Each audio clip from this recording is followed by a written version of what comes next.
cause I don't give a fuck what you say. Yeah, I'ma do shit my way. So you can go kick rocks, I'ma stack bricks up, build what I want to make. Yo, I got a lot of shit to say, so I'ma do this every day. I'll be writing things until I'm fucking buried in my grave. But whoever's on the security team has identified these people as a threat. Probably won't be long now till... Oh, Capitol Police are already there on them, arresting somebody. That's what's happening. So what led to this? Okay, I can already see something's getting interesting here. Yeah, okay, so it finds an arrest.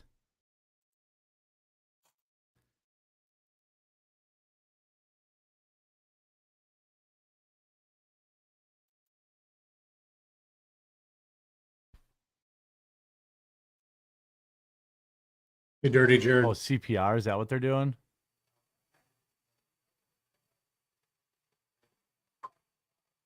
Is this the person that had the heart attack?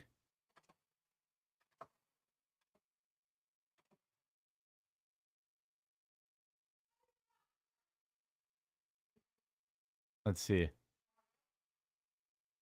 Oh, they're already on the ground. They're laying there on their side. The videos are timestamped in the title. It says a camera 0908 West Dome starting at 13 hours 02 minutes, and it's 12 minutes. Or it goes from 13 hour 2 minutes to 12 seconds. It's not very, I think you can figure it out. If they're lifting his legs, they think he passed out. Somebody's doing CPR. As far as I know, in my recent first aid, are we watching a guy die right now? Let's pause this. In my recent training, you aren't supposed to lift their legs anymore.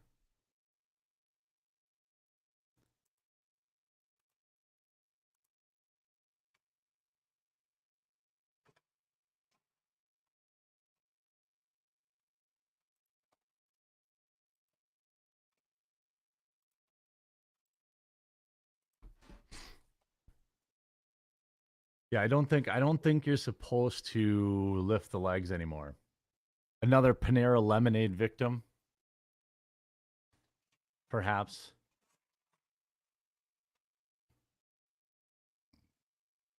Ugh, get that thing off the screen. Starbucks. Uh-oh, Starbies. Starbies. I'm not sure I'm totally right about lifting the legs thing, but I think in the last time I got CPR training, you don't lift the legs.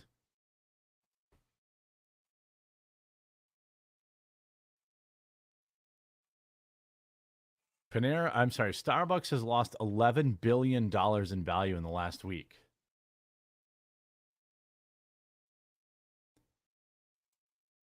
Oh, it is not taught anymore. People will fall back in their original training. Yeah.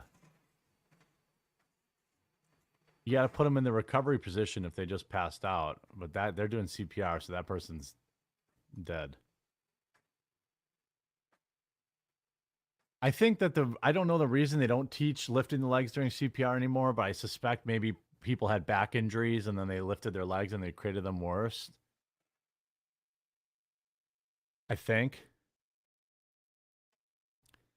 Starbucks lost all of this money because of pro-Palestine people boycotting them from getting woke.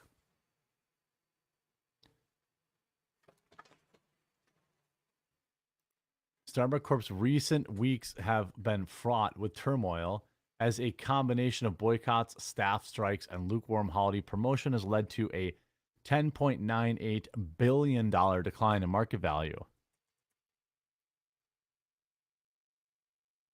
And then the swift corporate response sparked a series of boycotts because their union posted solidarity with the Palestinians. The strikes led by unionized workers highlight an urge for improved staffing. I know working at Starbucks is like basically the same thing as being in a steel mill.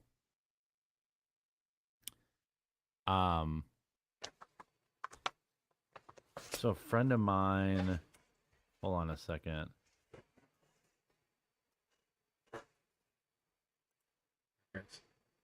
A friend of mine just put his Be right dog back, guys. down. I gotta change the ink in this printer. Real quick. And, you know, this is what I tell everybody when they have to do this. You know, I think the pain that you feel right now is inversely proportional to how much the animal was loved. And it's not easy, and it's never easy. I still think about Indy a lot, and there's no replacing a pet. But, you know, I think the fact that you feel so sad just shows how much that dog was loved and how that dog was lucky to have you. So I don't know. That kind of helped me, so hopefully that'll help you. All right.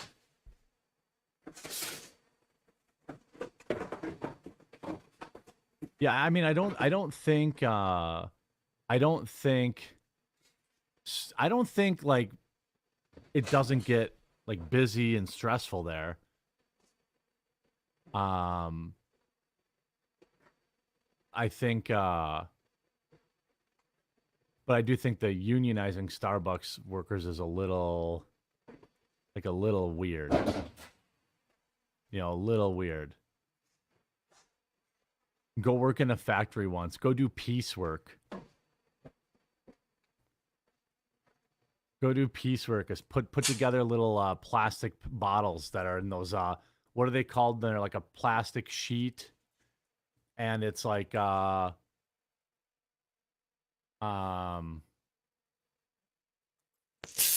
you have to like break them out. They're called something. That's what I would do.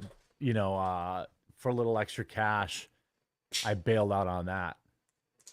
I was like soul sucking. I was working at paramedic 34 years and I never remember lifting legs for CPR. Yeah. They used to say like, you know, they used to say you lift them if somebody passed out, but you wouldn't have been doing CPR if they were passed out, you know? Well, I mean, yes, you would, but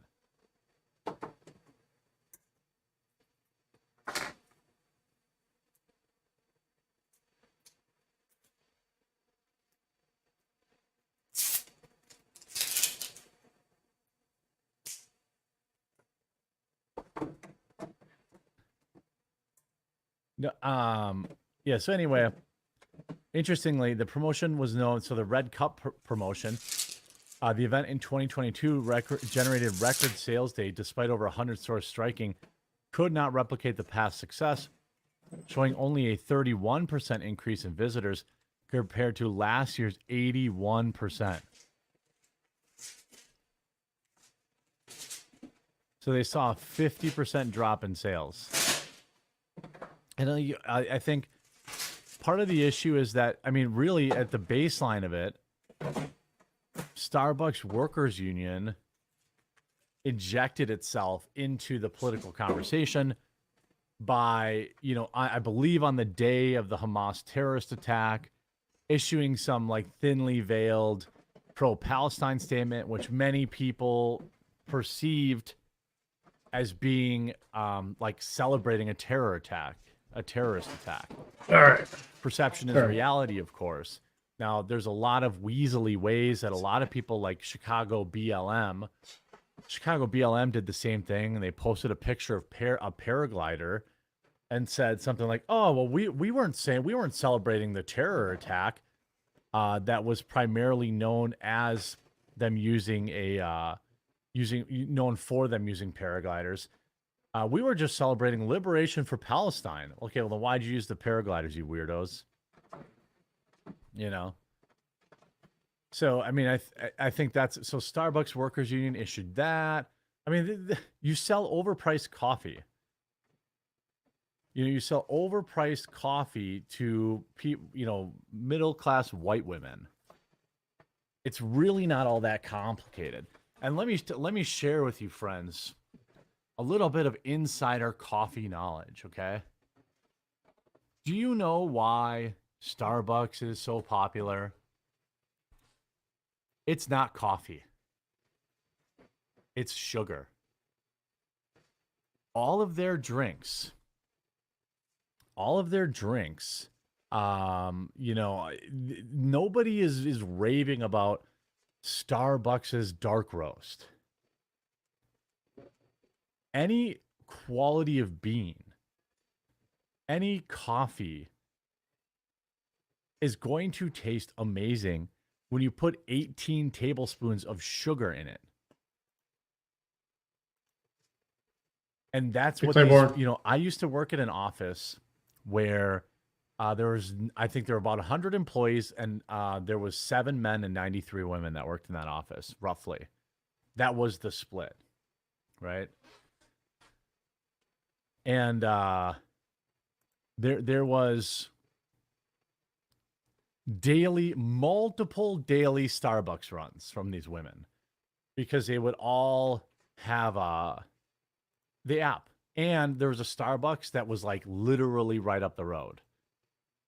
I never saw people ordering black coffee from there. They were all ordering, you know, sugar frappuccinos with Cool Whip, whipped cream, and sprinkles on top. Mocha Joca bullshits is what they were all ordering. And it's like, you're not addicted to their coffee. You don't think they have good coffee. You're having an ice cream sundae and you're telling everyone it's just a coffee.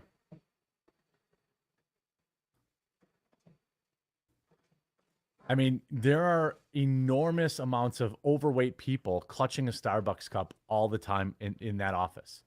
Now, again, if you just accept it as what it is and you get it and you know, hey, this is a treat. Okay, fine. You know, fine. It's okay. But when you order your Starbies, you know, you get your Starbies and a cake pop. Don't tell me it's their coffee that's so good. You have 1,000 calories and 200 milligrams of sugar in your hand. That's why it's good. Nobody's ever walking out of Starbucks with a cup of dark roast or their light roast. It's always a mocha, frappuccino, crappuccino, all this kind of stuff. And look, I like that kind of drinks. I like that. Yeah, Starbucks convinced people to have dessert for breakfast. 100%. Do you ever make a red velvet cake flavored coffee? I taste tested a red velvet cake on the Christmas holiday. It just didn't taste right. I couldn't move forward with it, but we'll continue to work on it. And usually the baristas are either 500 pounds or blue-haired or gay men. That's who works at every Starbucks. Oh, shit, boy. It's always like, you know, I say people will be like, oh, I'm such a coffee. Like, this is all these women, you know. If I don't get my coffee, I'm such a scatterbrain without my coffee. I'm such a goofball without my Starbies. And then you see, and they have a freaking double venti ice frappuccino with mocha sauce and Cool Whip.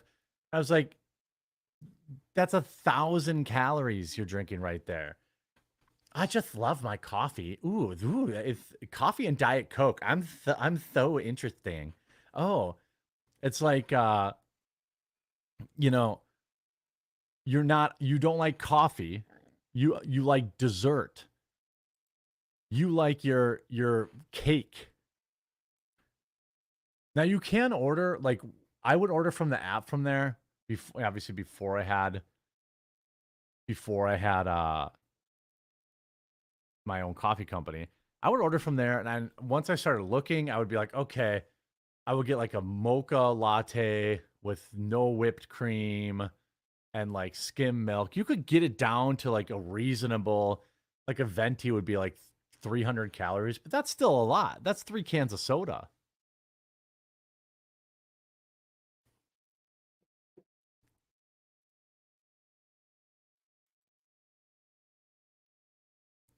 Oh, I just need my Starbies. Starbies. Starbucks run. Oh, who wants a Starbucks run? If you buy, I'll fly. God, working there with all those women, man, it was tough.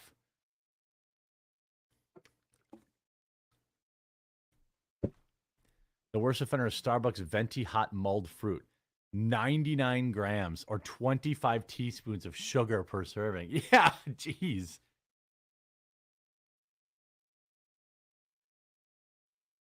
Oh my God. Did you hear what this other mom did? She had extra wine and I could see her underwear line in her dress. What a slut. Oh my God. I was just talking about her too. Let's go to Starbucks. Ooh.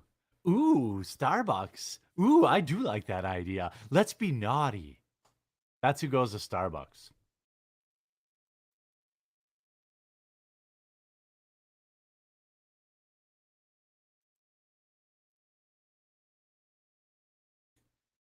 All right. On a slightly more serious note, there is some interesting conversations being had about leadership at universities like Harvard, University of Pennsylvania, and many others that receive billions of dollars from, outside interests and massive donations, things of that nature.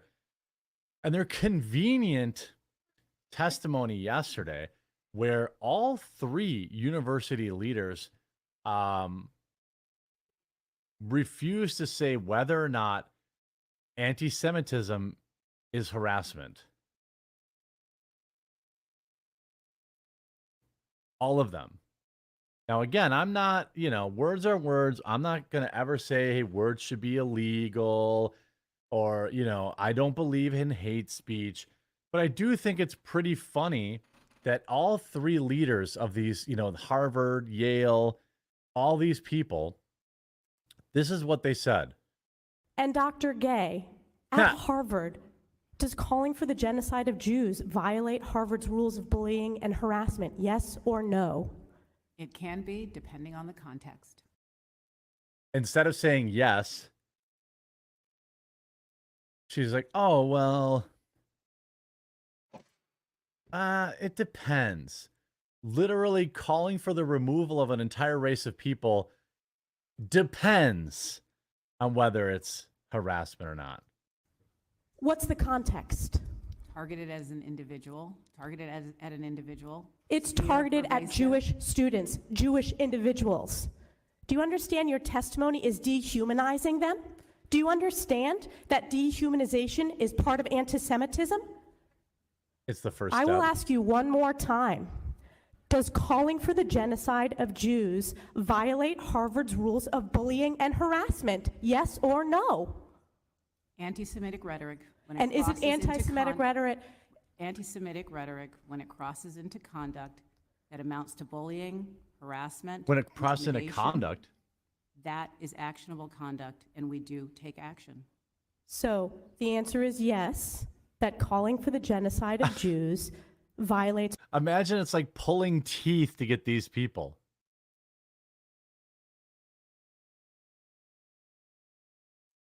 It's like pulling teeth. Now, again, hey, people should have freedom of speech, this, that, and the other thing. Presidents of Harvard, MIT, and Penn refuse to say whether or not calling for the removal of an entire race is bullying and harassment. I bet you if you said it about trans people, it would be.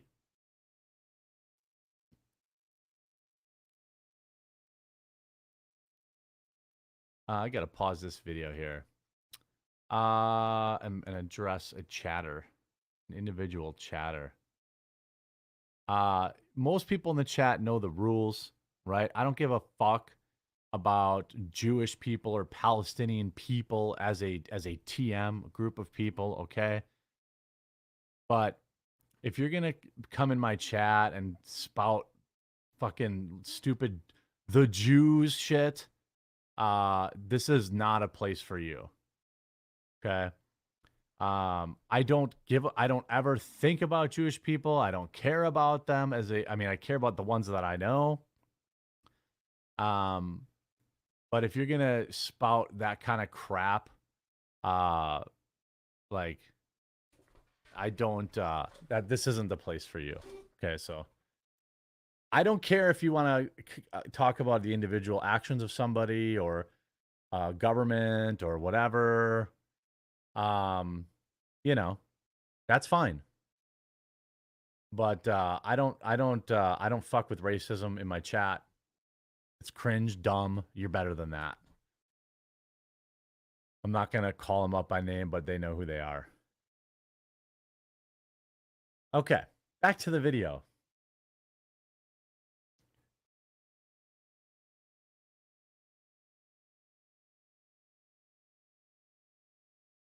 Now, here's another video. Representative from this Elise Stefaniak. I don't know if I'm pronouncing that, you know, correctly. But again, here's another. Dr. Kornbluth, at MIT, does calling for the genocide of Jews violate MIT's code of conduct or rules regarding bullying and harassment? This woman needs to learn how to use a microphone, by the way, or get a pop filter. You can't be does the bleh. Back it up off your face, lady. Yes or no? They've targeted at individuals, not making public statements. So what they're saying is at these top universities that you can call for the removal from the planet of an entire group of people. But as long as you don't point at somebody and say that, so you could be surrounded by Jewish people, Jewish students, and you could call for the removal of all Jews from the planet. That is not a violation of conduct at all at the university. Guaranteed, if you misgender someone, though, you're out. My stake in all this, again, like, people like to get heated. I don't stand for either side. I stand for America. I don't want, I don't want America getting involved in this.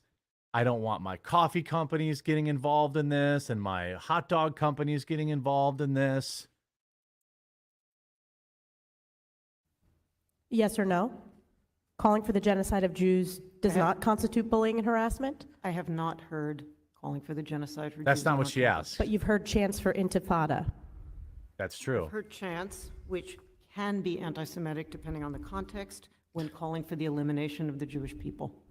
So those would not be according to the MIT's code of conduct or rules. That would be investigated as harassment if pervasive and severe. Ms. McGill, at Penn, does calling for the genocide of Jews violate Penn's rules or code of conduct? Yes or no? She's smiling. If the speech turns into conduct, it can be harassment. Yes. I am asking specifically calling for the genocide. Why is it so hard to answer this question? If she had said, instead of Jewish people, had said black people, they would all say yes. Don't you think? Don't you think? Like, I'm a free speech guy, right? I'm saying, like, these people should be able to say what they want and this, that, and the other thing. Okay, look, I'm not saying, but what I'm constantly pointing out is the double standard. You know, I don't care. People, if you're going to let your students say that, oh, we want to remove all trans people from the planet. We know they wouldn't, though. Or black people or gay people or that, you know, you can know, you know, you're born Jewish, you know, what are you talking about? Genocide of Jews, does that constitute bullying or harassment? If it is directed and severe or pervasive, it is harassment. So the answer is yes. It is a context-dependent decision, Congresswoman. It's a context-dependent What? decision. That's your testimony today. Calling for the genocide of Jews is depending upon the context. That is not bullying or harassment. Now, there is context, I think. For example, the South Park episode, right? Like, where Cartman is walking down the street and he's like Hitler and he gets all these people to chant this stuff. I have a feeling if there were a marching group of white people at this university saying it's okay to be white, they would be kicking them out. I want to know. So if these university leaders say it all depends on context, okay, in what context is it not okay? Actually, the shorter list should be in what context is it okay? So now, billionaire Bill Ackman demands the resignation of Harvard, UPenn, and MIT presidents after all three refused to say if calling for the systematic removal of Jewish people is harassment. Their testimony was breathtaking. One after another, all three said calling for this. Did you watch it? Was that hate speech, but did not necessarily break their school rules. They would act, they said, if such hate speech crossed the line into conduct. An incredulous Elise Stefaniak asked, conduct could be committing this act? Now Ackman, who gave $26 million to Harvard in 2014, is calling for the resignation of all three women. Interesting, they're all women, by the way. Elon Musk and countless others also think it's time for the departure after they and say their hearing crystallizes their liberal bias. Harvard Hillel, the school's leading Jewish organization, said it was appalled by the need to state the obvious. The Harvard Alumni Association and the School Board of Overseers are yet to address the remarks. I mean, I would argue that all three of these women are probably going to be fired. And it'll be a stunning act of sexism.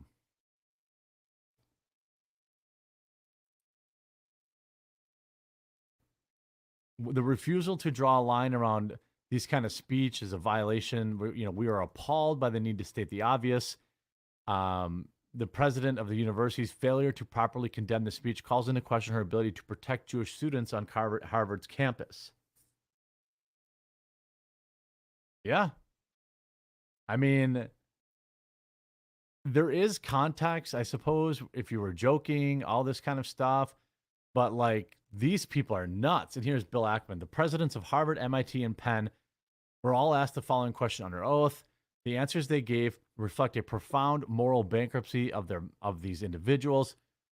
Representative Elise Stefaniak was so shocked with their answers that she asked each of them the question over and over again, and they gave the same answers over and over again. In short, they said it depends on the context, on whether or not speech turns into conduct that is actually killing them. This could be the most extraordinary testimony ever elicited in Congress, certainly on topics like this, which is to remind us all the deliberate removal of a large number of people from a particular nation or ethnic group with the aim of destroying their nation or group. The president's answers reflect the profound educational, moral, and ethical failures that pervade certain of our elite educational institutions, in large part due to failed leadership. One thing that's happening here is a lot of people on the left are getting a little woken up to their progressive buddies. There are varying degrees of progressivism, just like there is of conservatism, right? And sometimes you find yourself aligned with people that, maybe you normally wouldn't be. You see Elon Musk, let me help them out here. Hey, Polo. Calling for the removal of anyone obviously constitutes harassment. I will not send my daughter to these schools. How are we supposed to feel as American Jews after watching this? University presidents refusing to say it's even harassment. I don't know if I like the word harassment used there. I would just say, is it a violation of the student code of conduct or something like that? Because harassment is its own thing. And harassment actually would seem to require a target of an individual, I would say. So they're playing kind of the word game here. It's hard to imagine how university presidents of these testifying to Congress, I can only hope they learn from their catastrophic performances. Absolutely mind-blowing video. The presidents of Harvard and Penn smirk during testimony and saying for calling for the removal against Jewish people is not actually against campus policy. Like, I don't really understand, you know, how we got here. But what's happening is these woke universities are getting, you know, drawn out now.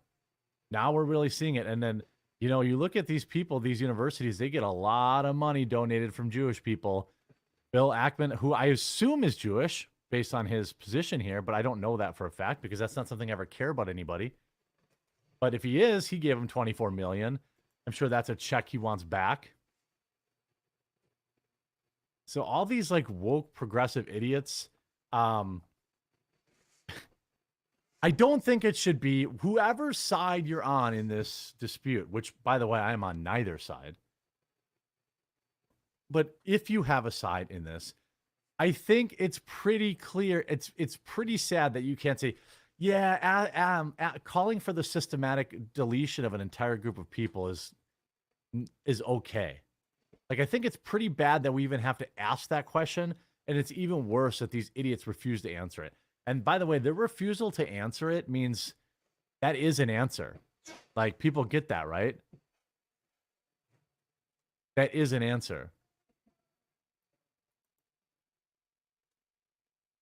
That, you know, that they're saying it isn't harassment by they're refusing to answer. And the whole world gets to see it, and I'm happy for it. You seem to be on a side, Jeremy. Oh boy. Is this the Jeremy dared to say anything nice about Jewish people? He must be a Zionist pig Jew supporter guy. I don't give a fuck, sorry about my language, a frick about Israel or Palestine. The only Jewish people I know, his name is Adam. He's on my dart team, and I've got mad love for him. Other than that, I don't know a single other Jewish person. I don't know any Palestinian people. I live in America. I don't live in Israel. I don't live in Palestine.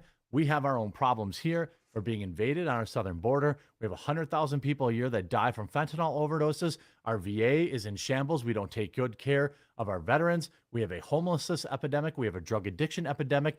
Pick your poison. Pick your poison. I'll take any one of those issues over anything to say or do about Israel or Palestine, or honestly, the United Kingdom or Canada or Mexico or South Africa or Australia. I don't care. They all have systems to get in place to make themselves, to fix their own problems. We have problems that we refuse to fix in this country. Then let's move on. Well, you poked the bear and then you're mad I responded? Yeah, being against genocide messaging isn't taking a side. Yeah. Look, okay, any Jewish person calling for the systematic removal of Palestinians is also bad.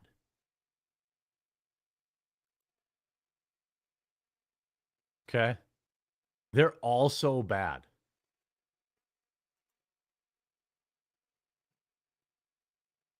Just so we're all on the same page.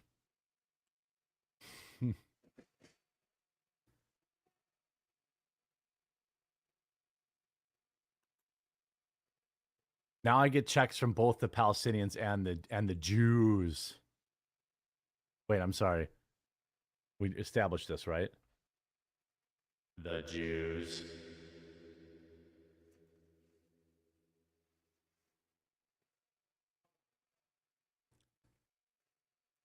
McCarthy leaving Congress by the end of the month. I heard that too. By the way, you know, speaking of Congress, this stream is sponsored by Field of Greens. The apples in your holiday pie taste amazing, but it's not exactly the recommended 5 servings of fruits and vegetables. The Mayo Clinic says if you want to prevent heart disease, lower blood pressure, and cholesterol, eat 5 servings of fruits and vegetables a day, which is almost impossible. That's why you need to check out Field of Greens. Every fruit and vegetable in Field of Greens is medically selected by doctors to support your vital organs like heart, lungs, kidneys, and immune system.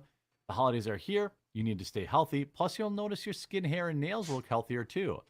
Field of Greens is the simplest way to get those daily fruits and veggies, and it tastes amazing. Let me get you started with 15% off your first order. Visit fieldofgreens.com and use promo code TheQuartering. It's promo code TheQuartering, one word, at fieldofgreens.com. By the way, it's something that I've started taking because it's cold and flu season, you know, and I can say I definitely enjoy it. It's quick for me to just take my supplements, you know, and feel better and boost my immune system. So it's something people should think about. So you can use the promo code, or the link is in the description as well.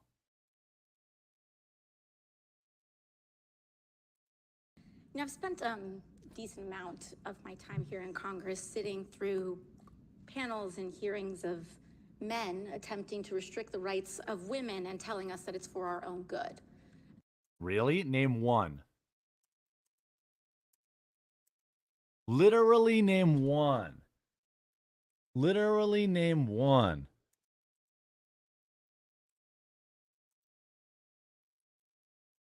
I have two. How many screens do I have? I have two. I have like an ultra wide that extends like, hold on, I'll show you.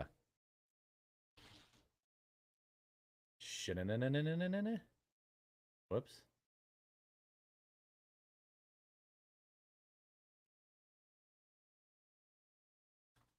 Okay. Can I zoom out more? All right, there we go.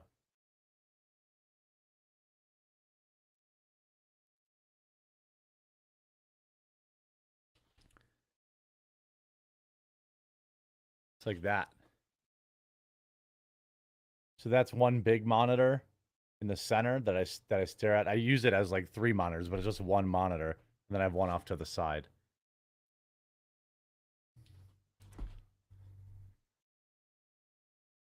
I took your photo, Daniel. You're in a public spot.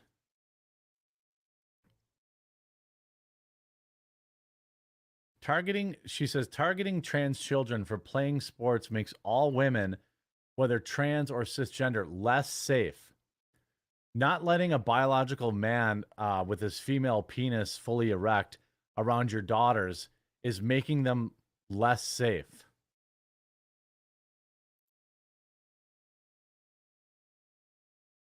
Sex testing is regressive, invasive, and discriminatory. Amber Athy writes, you don't need to check the genitals of female athletes. Babies come out of the womb naked. A doctor marks their sex on a birth certificate.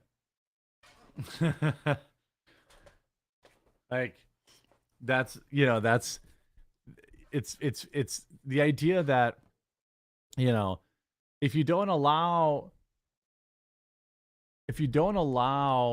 rich Jeremy on like us poors, this monitor isn't very expensive.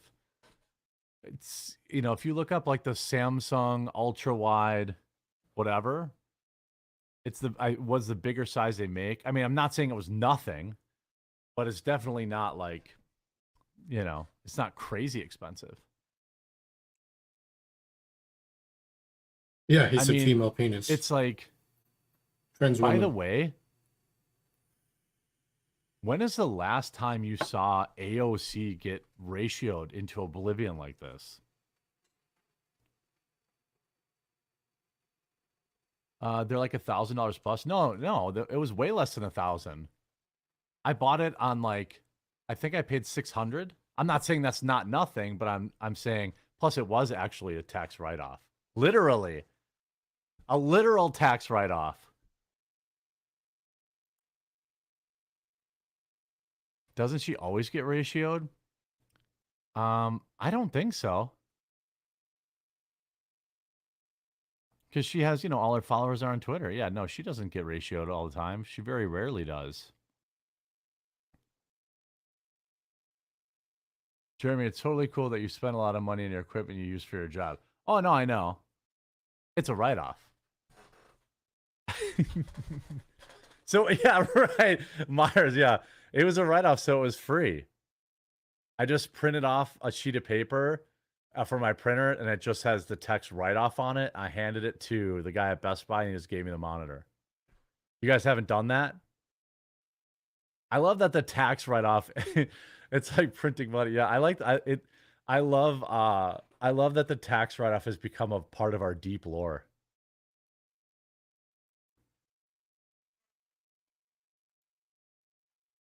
But yeah, she got ratioed. A lot of people were replying like, let's see, brainwashing children and pushing life-altering treatments for them to be trans is extremely damaging and destructive. Pushing for biological men to be in women's sports is regressive, invasive, discriminatory, misogynistic, and unfair to actual women. Shameful of men beating women in women's sports. You're a betrayer of women if you support this.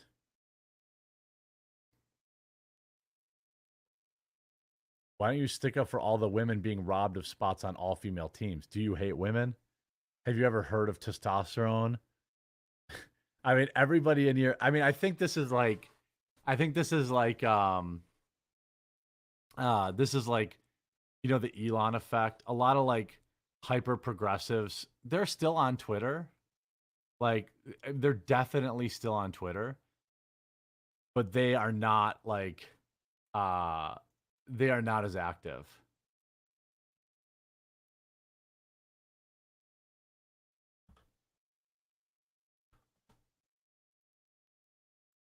Because, you know, Elon, man, bad. Yeah, the male V. Anyway, how about a new undercover video? Hey, Jeremy, can I write off my Starbucks if I can complain about it here? Asking for a friend.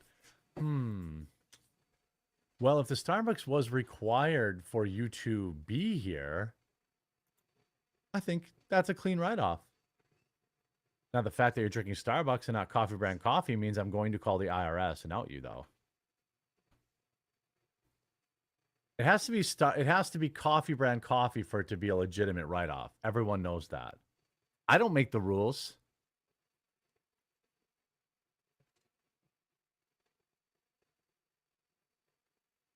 Why are you picking a side here thing? Trans women and women have done some things. Yeah. To get on, what do you have to do? Not much. Probably not. Oh. Pornhub parent company ALO employs employee. Kids will find their kink on ALO porn site. What? ALO writer. 12-year-olds watching trans angels porn probably helps a lot. Quote, need to push that stuff that's less accepted. Get more men, straight men, in on gay and trans porn, too.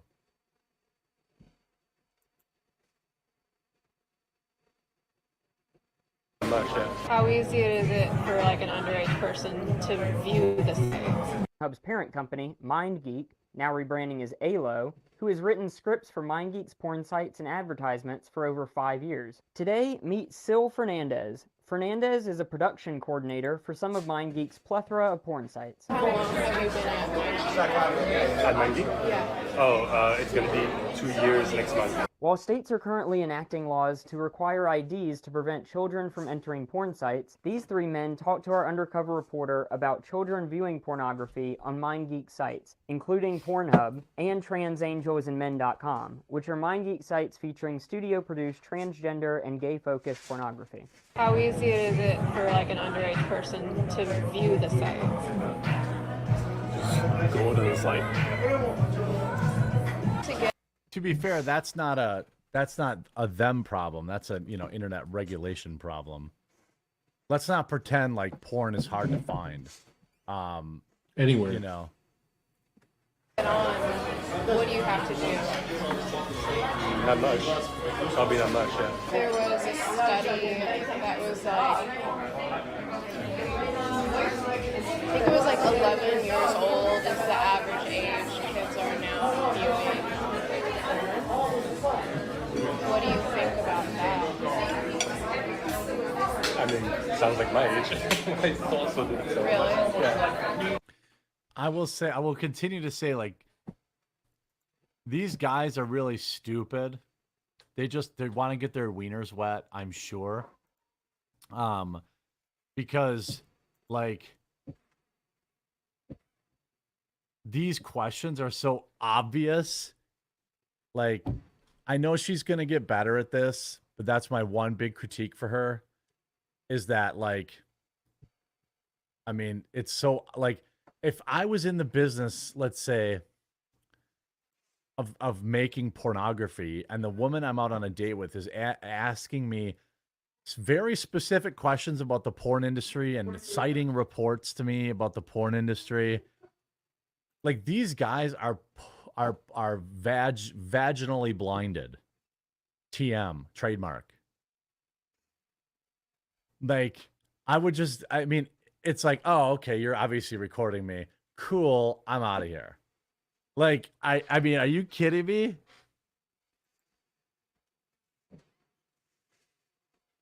Like, if you're citing these, yeah, an unbuttoned blouse goes a long way. Yeah, I mean, all these men are happily incriminating themselves. Like, current day has made us overly suspicious. All of us. Yeah, I think that's probably true, especially given in that like hidden camera era that we're in right now. But I would also say that, like, you know what I mean? Like, I don't know, like, let's say you're a dirt mover. You ran an excavator and you're on a date with some chick and she's like asking you very pointed questions about your business. I'd be like, oh, my competitor paid a hooker to try and get me to give up my secrets or something. It's not even just that they're in the porn business. I mean, it makes sense. You know, definitely associated with puberty. Right. Like it's natural. Yeah, exactly. But that's the thing, is that a lot of those religious groups will tell you it's not, and that's wrong. No, it is wrong. You shouldn't be watching pornography at 11 years old. I'm not saying I'm not saying most boys do or don't. But I mean, I don't think it's like these religious groups that are saying porn is bad for 11-year-olds. I think that science says porn is bad for children. The science of it all. I think generally says no porno for little kids. Do you think that kids go on like that? Do I think they go on there? Yeah. Yeah. So I think they still go on there for sure. All you have to do is like what? Probably check the box. What's up?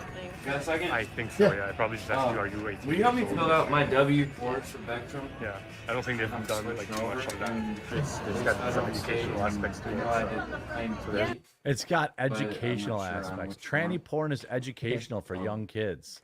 You just help me. By the way, I'm going to go on a limb here, and you guys might want to call me, maybe I'm a tranny chaser. Is that an offensive term? Yeah, it probably is. But Probably do. I'm going to say, I don't really think it's any less or more offensive that kids are watching gay porn or trans porn or heterosexual porn. Like, little kids shouldn't, 11-year-olds, 12-year-olds, 13-year-olds shouldn't be watching porn. You steal your dad's booby magazine. I think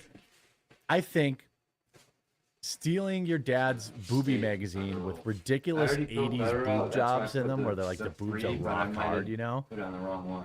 Like, seeing that is leagues away from watching some chick have two penises crammed into That's her the asshole. federal one. at That's once. right. That's correct. It's I three think there times are 2,000, levels so to this. 6,000. That's where you're supposed to put it. Yeah.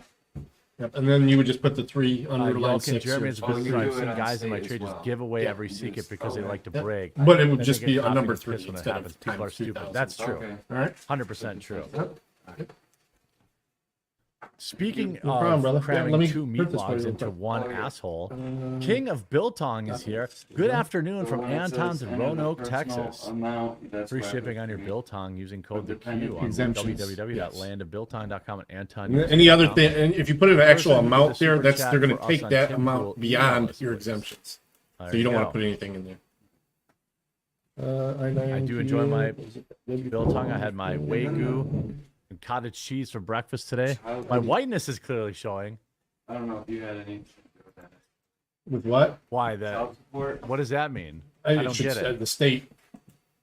Because then, whenever you hire somebody new, they Yeah, do what they speaking of call a new spicy meat hire logs. report. And Seeing a pair of boobs in a two-dimensional It'll switch over. magazine. I mean, you may get seems one. You less may get one check damaging before it kicks in, but than learning what bukkake is at age 12.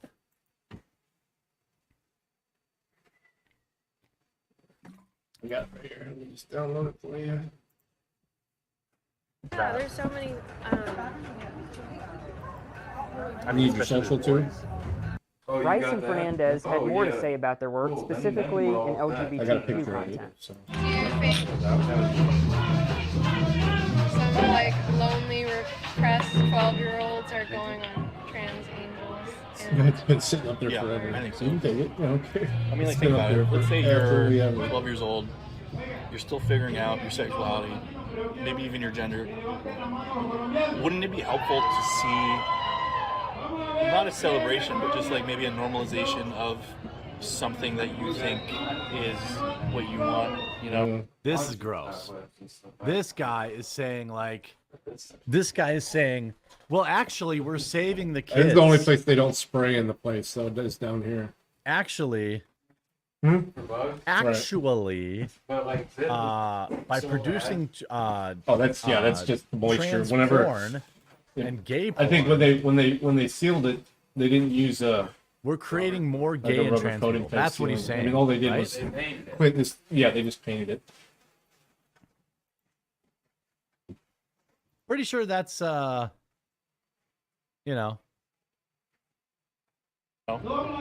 helps a lot. it helps a lot. I think it shapes sexual attitude. Like even if you find out you're not, that's not what you prefer. Yes. No, that's an amazing point. It's like, This guy's so thirsty.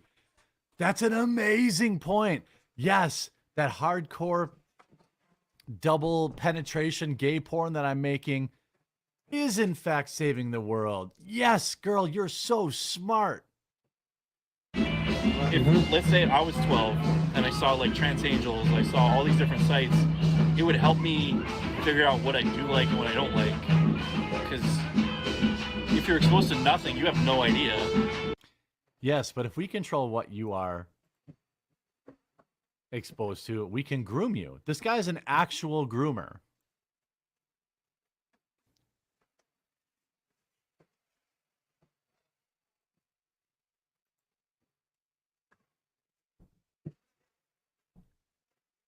I think that when you view that stuff,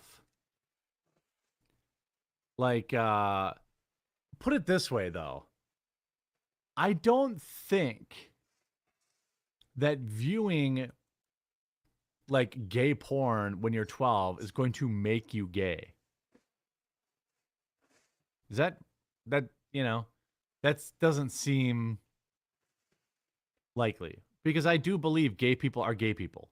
Like, you're born, like, I always say this with men, like, if you know, it's hard to fake enjoying another man's penis going into your butthole. Like, you're probably gay. All right.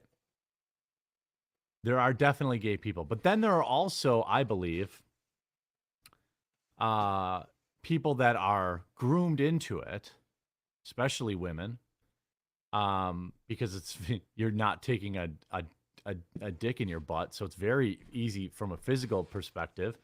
Being gay, being a lesbian's also very like socially accepted, has been for far longer than being gay men.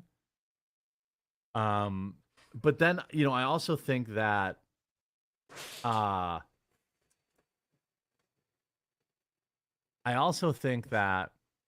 there are people that are like trenders.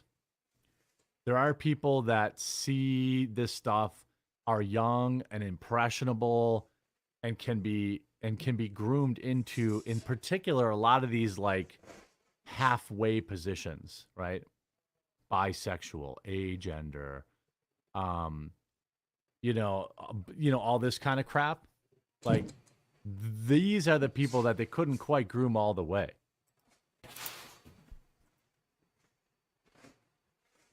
I mean, there are people that are gay for pay. That's a real thing too. A lot of, here's something that a lot of people don't know. A lot of the male talent in gay porn videos aren't gay. Did you know that? And maybe you're more like pliable. Oh, wait a minute. Hold on a second.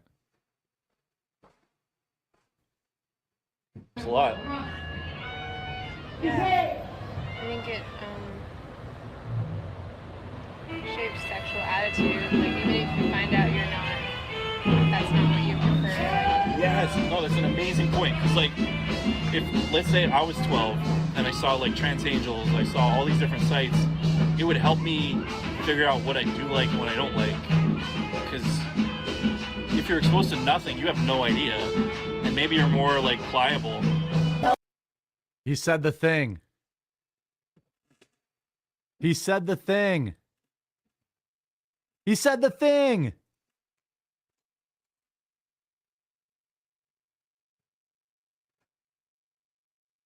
LGBTQ, that's like what you work on. Pretty much that. Do you think like your work might be helping LGBTQ kids like find themselves? I mean, yeah, I'm sure. I'm sure. I mean, if everyone, like, you know, shouldn't just be heterosexual people at points. Everyone shouldn't be heterosexual. Your kids who just are so confused. Of course, of course. No, it's true. And lonely and like scared, you know? No, of course. Of course. Yeah, and it's not right for them to feel that way. And so we give them porn. Do you think men.com is a good resource for them? I'm sure, yeah. I mean, they'll find their kink in there, I'm sure.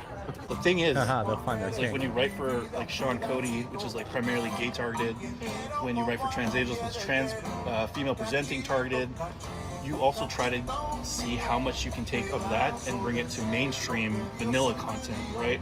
Because like Brazzers and Reality Kings is predominantly for straight men, but you try to like push the envelope as much as you can. Be like, okay, can I hint at like bi content here? Can I like talk more about like, what if we brought a trans talent onto the site? Here we go.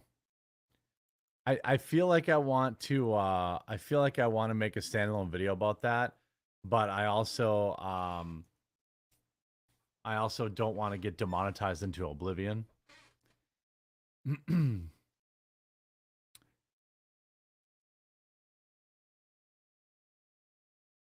That guy is probably the worst of all the other people, of all the people they've trapped. RFK has flown Jeffrey Epstein's jet, and his wife had a relationship with Ghislaine Maxwell. I, for one, am shocked.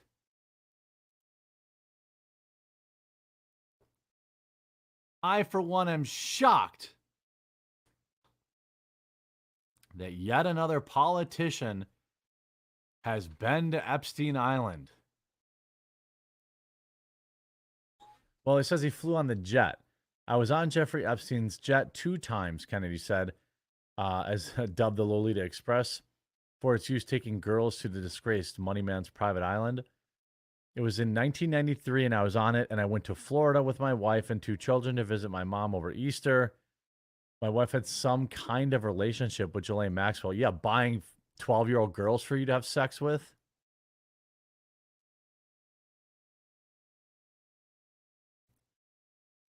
On another occasion, I flew again with my family. I think my 4 children, Mary, my wife, to South Dakota to go fossil hunting for the weekend. All right, well, at least he didn't go to the island.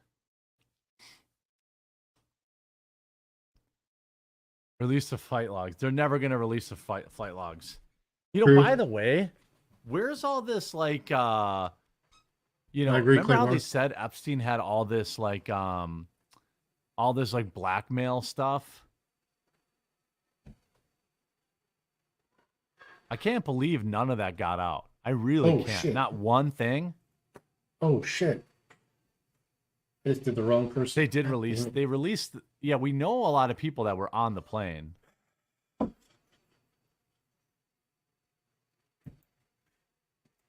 Everyone enjoys a good fossil hunt. I think that's pretty wholesome.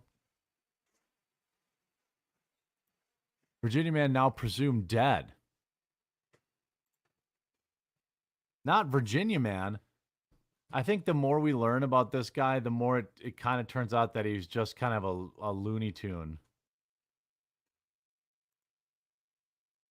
I would think, you know, I'm in the same camp. Like I would think someone has to have it,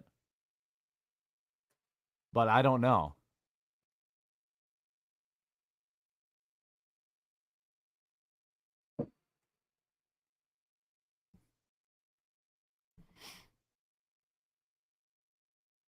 The second they got, maybe the second they got out where it is from him is when he hung himself, allegedly, when the security cameras were broken.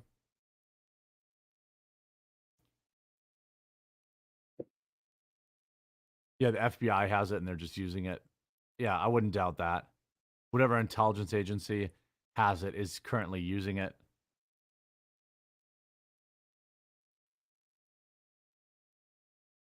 Somebody has it.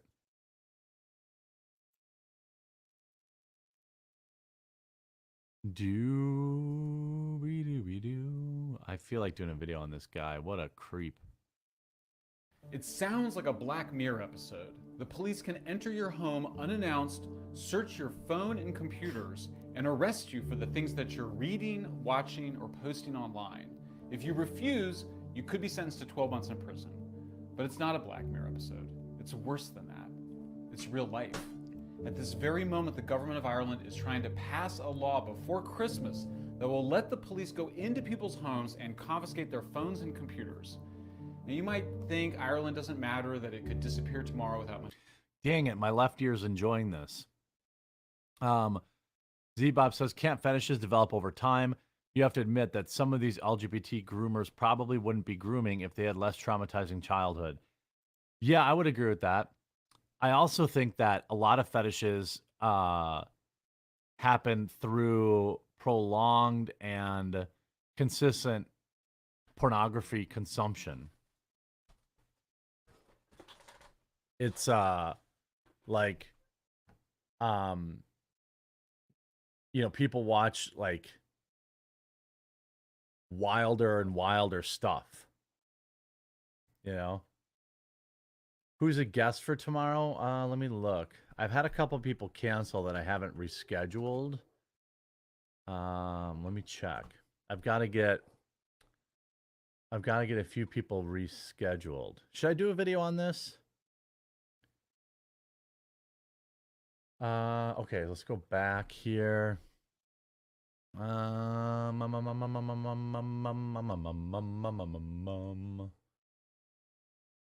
It was supposed to be Nerdrotic and he canceled on me again. So I'll try to get somebody else. Then next week is Melanie Mack. Then Doomcock. Kicked you out of the raid.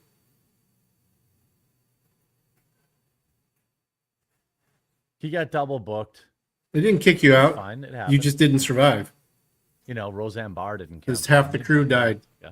So you were one of the ones that died.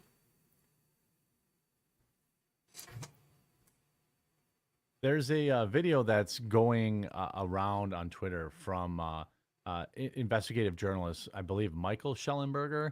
And he's talking about a current test case for essentially the next phase of a global crackdown by military intelligence forces.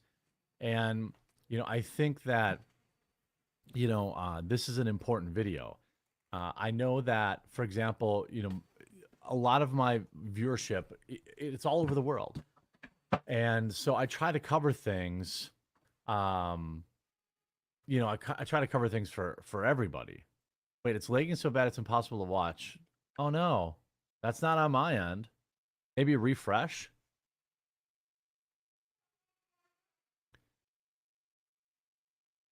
I think it's, I guess what I'm saying is I think it's really important to look at what's happening in other spots of the world, especially because it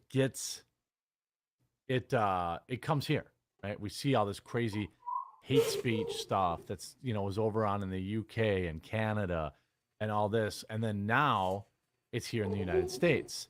It always, you know, travels over here. There are test cases. And so we're going to take a look at this next phase of a global crackdown because I think it's, well, quite frankly, pretty frightening. After a super quick word from this video sponsor.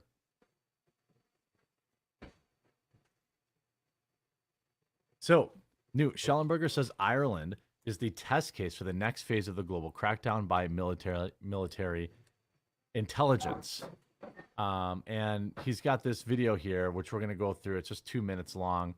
Hopefully the music he chose was fair or copyright free, but we'll see. Sounds like a Black Mirror episode. The police can enter your home unannounced, search your phone and computers, and arrest you for the things that you're reading, watching, or posting online. This is not a uncommon thing. We've seen this happening. I mean, a lot of people don't know this, but in the UK, if you don't pay your stupid TV license, they can come into your house and steal your stuff to pay the bill. They can reclaim enough valuable property from your house to pay your bill to pay, they steal your stuff to settle the debt. I could be at times guilty of underestimating just how bad things are here in the United States because a lot of this stuff is already happening here. I mean, just look what they did to the people that dared to trespass on the 6th of January. Is everything okay? Yeah, I'm just dealing with work stuff at the same time. Nothing is fucking working here. To 12 months in prison. But it's not a Black Mirror episode. It's worse than that. It's real life. So mad. At this very moment, the government of Not a whole lot I can do about it either. a law before Christmas that will let the police go into people's homes and confiscate their phones and computers. Now, you might think Ireland doesn't matter, that it could disappear tomorrow without much impact. But Ireland... Who the heck thinks that? Shout out Ireland. Ireland does matter. It's the test case for the next phase of the global crackdown by military and intelligence forces and their agents that's been happening over the last 7 years. What they used to call a conspiracy theory has now been confirmed as true. Our research has exposed a far-reaching plan by military and intelligence agencies in the United States, Britain, and other nations to subvert the democratic process and engage in activities that have a basis in military techniques and which are tantamount to attempts at thought control. We already know. What does this look like in the United States? Well, this looks like them infiltrating every major tech company at the highest levels. Go ahead and look at the LinkedIn for like Facebook, Google, YouTube, Instagram, and see how many former CIA and FBI agents are just publicly on the books there. Now think about the ones that are not on the books, like the ones we found in the Twitter files and the Facebook files, right? And that's just what they let us see. Just look at how many of these individuals were quietly, supposed to be ending all these assignments. I've got rights. 5 pages of assignments at here. Facebook and Twitter and other and places. None of them are even coming up. I mean, the person's coming up at their assignment because you have to go to this certain job and then pull their name up again on the job and edit it. Independent journalism. And if you're in Ireland, It won't this is come about up. censoring you. One understandable response to all this is to ignore it and hope it goes away, or wish that it won't affect you. Oh, And but it maybe will. it won't. But our ancestors fought and died for the right to speak our truths, particularly about controversial cultural and political issues. And already we're fighting back and making progress. The Irish government was forced to back off this law once already, and we can make them back off again. Free thinkers in the United States and around the world must stand up now for Ireland. We have to fight the totalitarians over there so that we don't have to fight them over here. Well, they're here already in a lot of ways. But the idea that they can, you can go look up COINTELPRO. You can look up all sorts of things. We know that, narrative shifts are happening. We also know, here in the United States, I think this is why sites like Rumble are so important. This is why I do my daily show on Rumble every single day from 1 to 3 Eastern. Is because fighting for free speech and employing whatever particular tools you might be able to deploy or employ is so incredibly important. Hey, you know, Tap. it's so Tapatios. incredibly difficult to reach people. Thanks for dropping in. Who even just want you to reach them, right?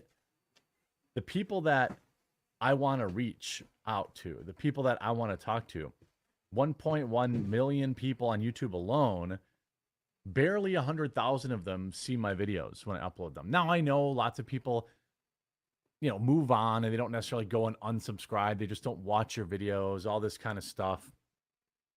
But the police state here in the United States is right there out in the open.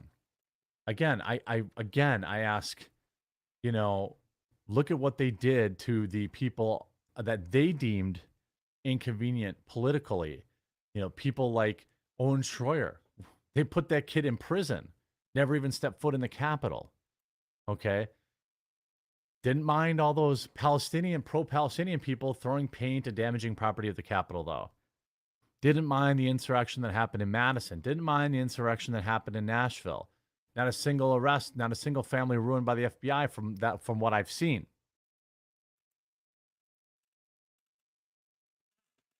We need to send a message to the politicians and the police that the world stands with the people of Ireland and their first and fundamental right. Please share this message. I'm doing that. Consider donating to a special free speech fund at censorshipindustrialcomplex.org. Well, I don't know about donating any money. I suppose if people want to do that, they can. I always am very cautious. I'm protective of my viewers when it comes to donations and things of that nature because, you know, most of the time these things end up as a, you know, black hole. Is it going to be black? The so-called hate speech bill isn't what it seems. It's not a bill about protecting Irish people from hate crimes. It's a Trojan horse designed to control the world's big tech companies, Twitter, X, Facebook, Google, and YouTube. This is a free speech emergency. We thought this legislation was gone, dead, and it's not. The Irish government is using recent riots as an excuse to ram the legislation through before Christmas. You know, I think, you know, ultimately,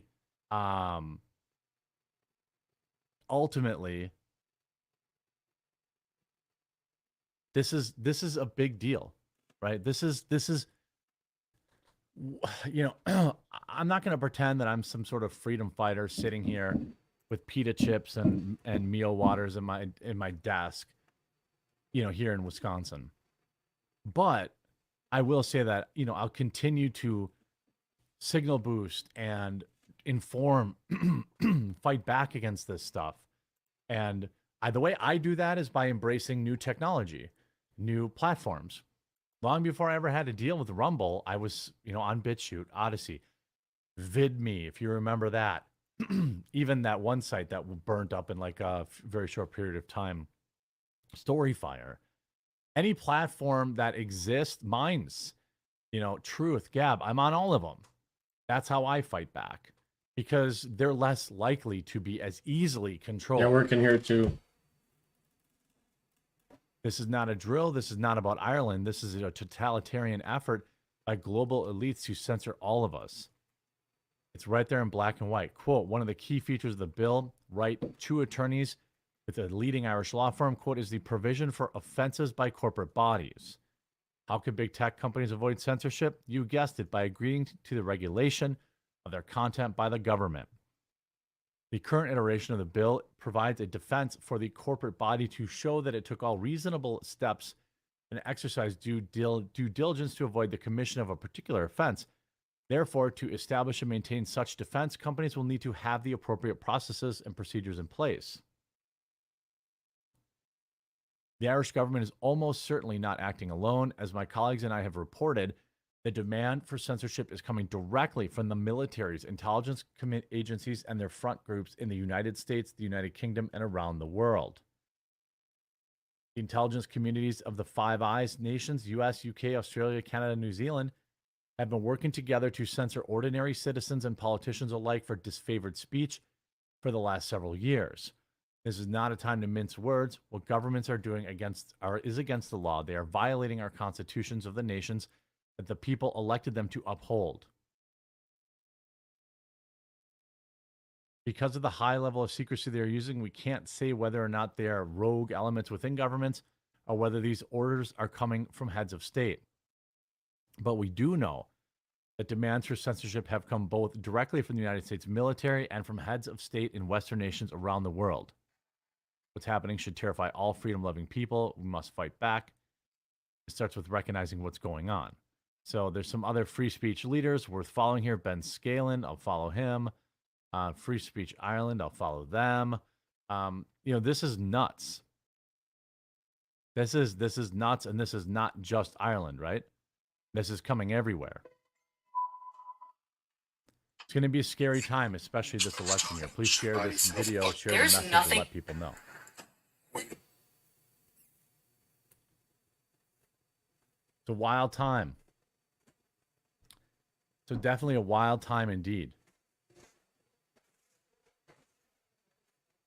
Doobie doobie doo. Doobie doobie doo.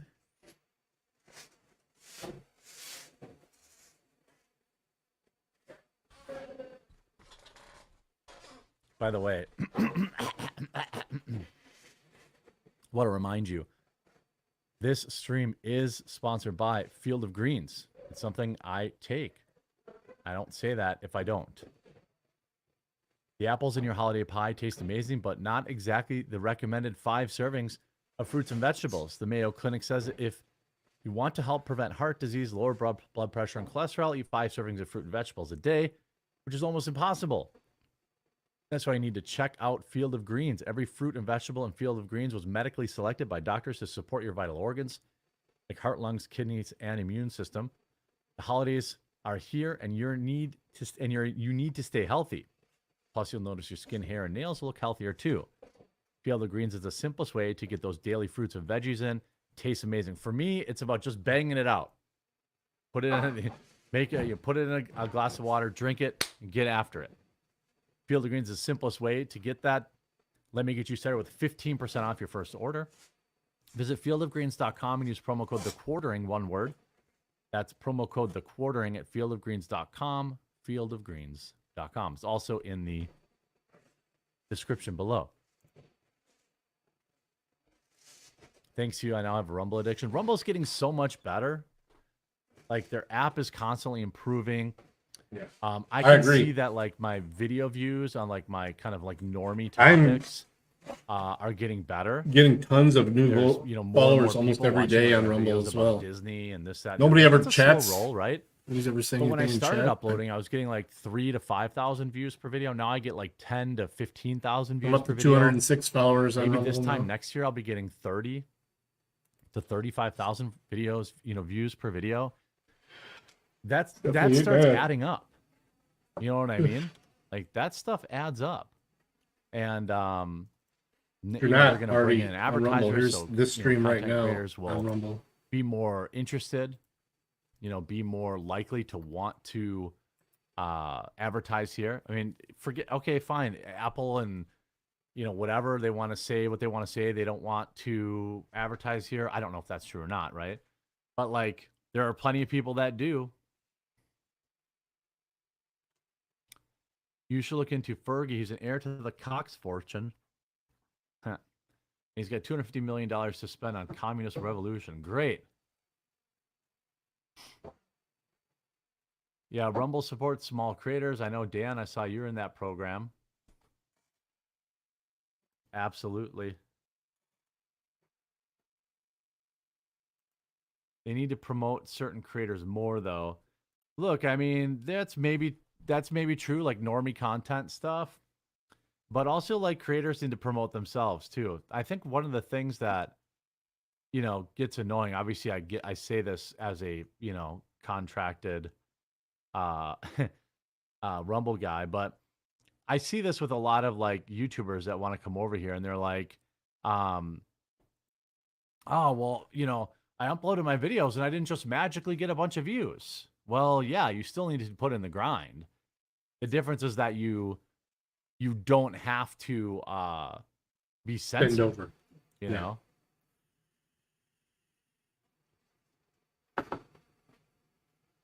I'm surprised I haven't heard anything about Jones Plantation. I left that Also, up on you YouTube the whole guys already time. know And my still holiday gift no boxes. issues with it. I'm glad, but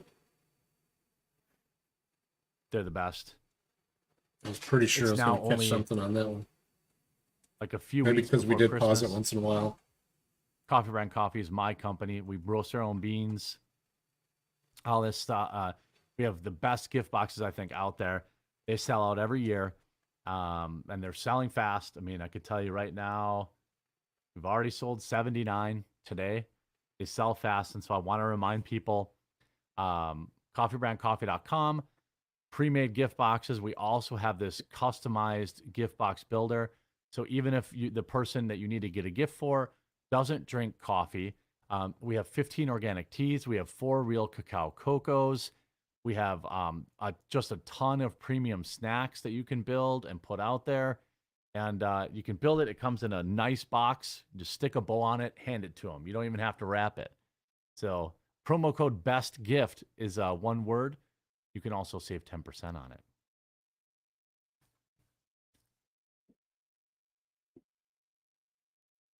Rumble has premium channel status as well. It's like X with blue checks. The higher your status, the more you get pushed. Oh, I didn't know that.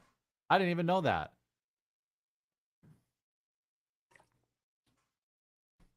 I didn't even know that.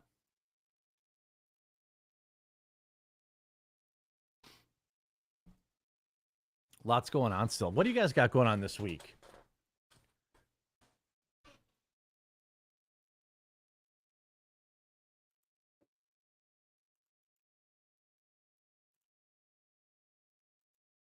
You asking me? All right.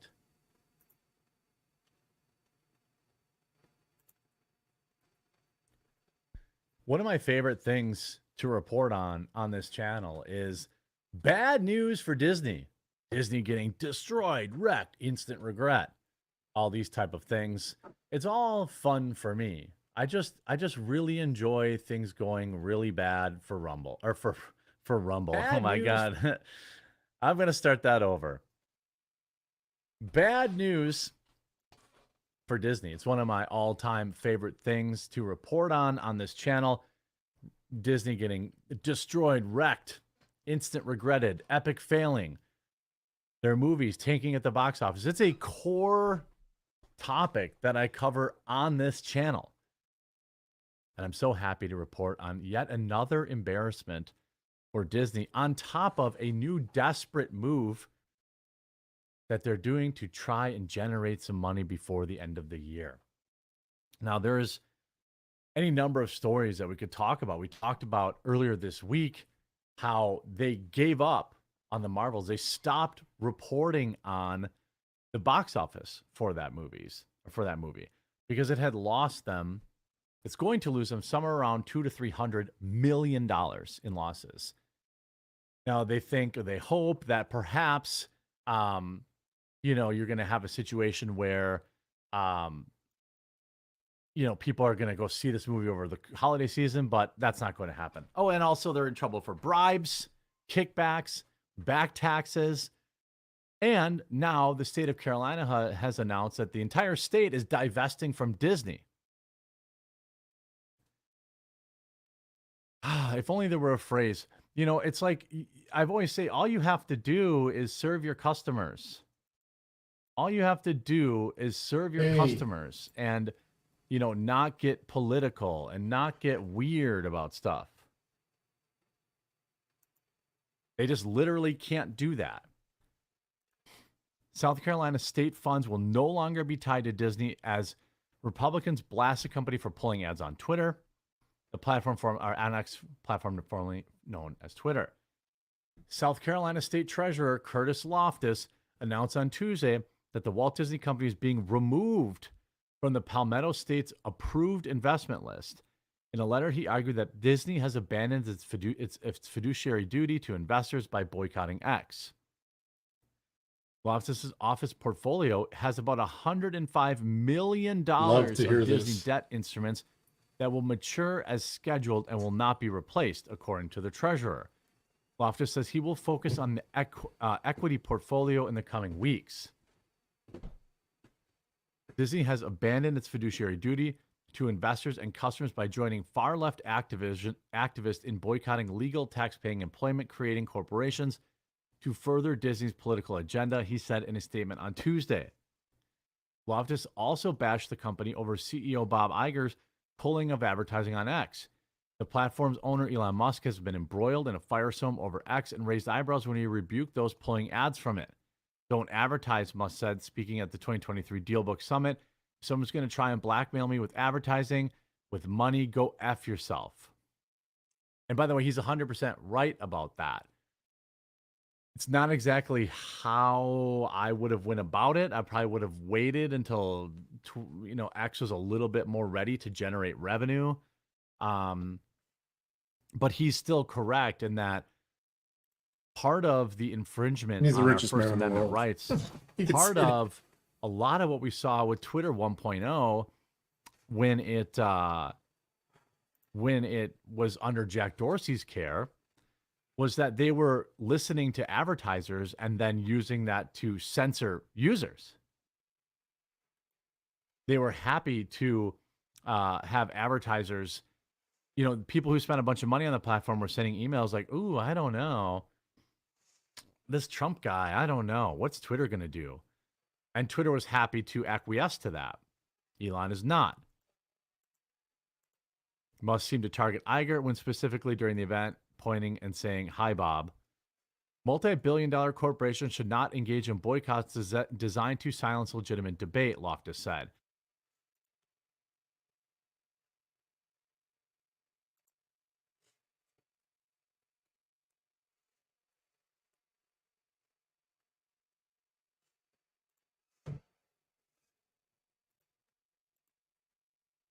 Did he freeze?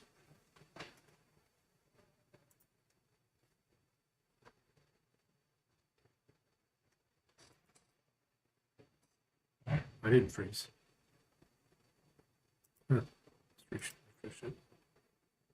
Corporations should not engage in boycotts designed to silence legitimate debate, Loftus said.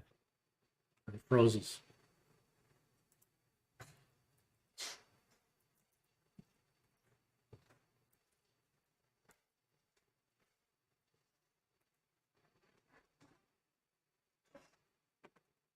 All right, let's see something. Let's see if it's working on locals.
We're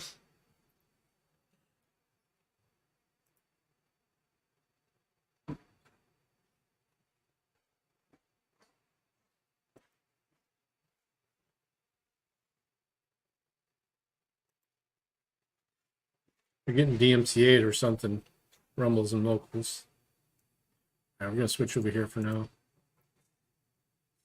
We've all heard about this. Just want to hear his take on it. Flows downhill and a stream rises no higher than its source. You're about to hear the source of the St. Johns County Sheriff's Office, Sheriff Robert Hardwick. Sergeant Deputy Michael Kunovich was legally out with a person that was at a permanently closed business in the area of 16 and 95. That is 2 lies in about 8 seconds. First of all, Robert Kunovich was not legally out. And second of all, the business was not permanently closed. Roll the intro, and then we'll talk about it. Here's the deal. Here's the deal. Here's the deal. Here's the deal. So here's the deal. Here's the deal. So here's the deal. But here's the deal. Here's the deal. Well, here's the deal. But here's the deal. So here's the deal. And here's the deal. Here's the deal. Here's the deal. Because here's the deal. Here's the deal. Either give me your ID or you go to jail. How about that? Catch me outside. How about that? How about that? How about that? Here's the deal. Welcome back to the Here's the Deal channel.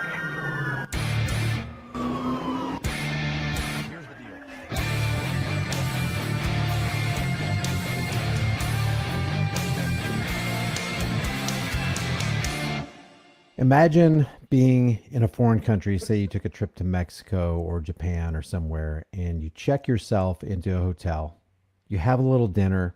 You go outside to talk to your mom on the phone, and then a gang member jumps you. You try to resist the gang member. The gang member who initially jumped you now calls fellow gang members to help beat you up. You continue resisting, and then they are able to apprehend you after the scuffle with the gang members. And remember, you've done nothing wrong this whole time except try to resist the victimizers.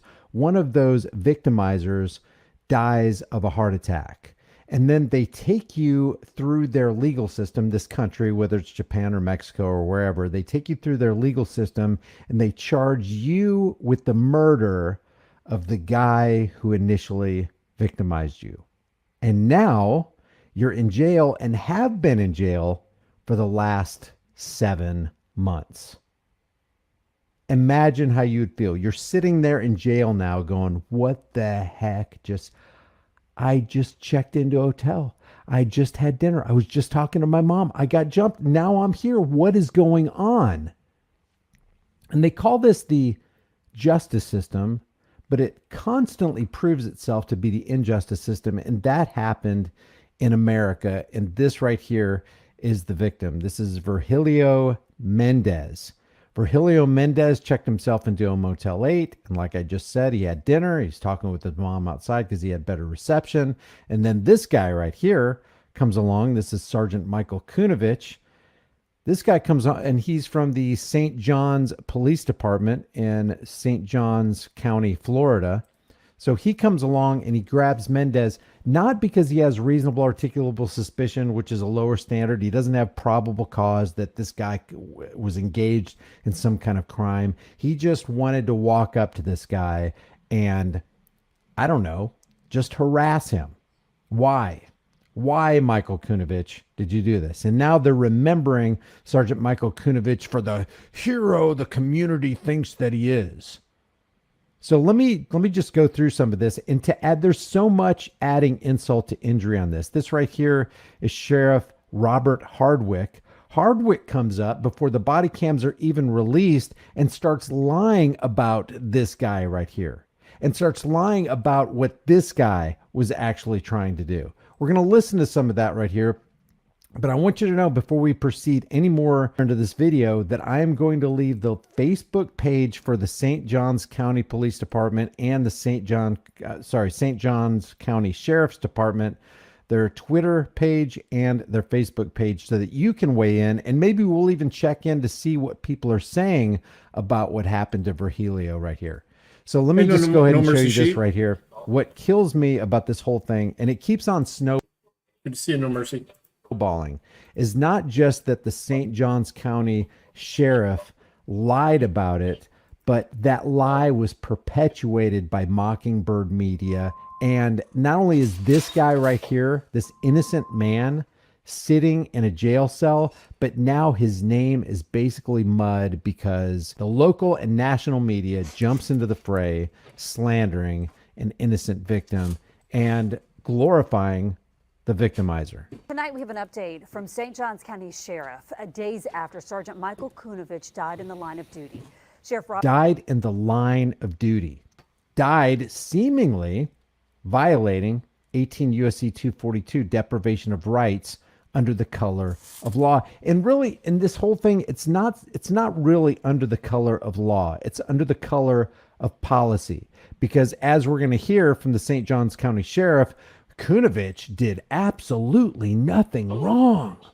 Robert Hardwick says that the sergeant died from medical issues due to the struggle with a man he was questioning. The sheriff says that man with a man he was victimizing. Let's get it right. See, that's what kills me about mainstream media. They will report a story based on just what the cops told him. And we know that cops have a long and sordid and criminal history of lying. We know that cops, and we've seen in video after video, that cops are trained to lie so they can extract information from people who keep talking so they can get themselves into trouble, and they data mine so that they can put people through, the cops can put the people through this injustice system, this racket. was trespassing at a permanently closed business. Did you hear that? Trespassing at a permanently closed business. The Super 8 motel in that area was not only not permanently closed, but Virgilio Mendez had checked in and was using their room.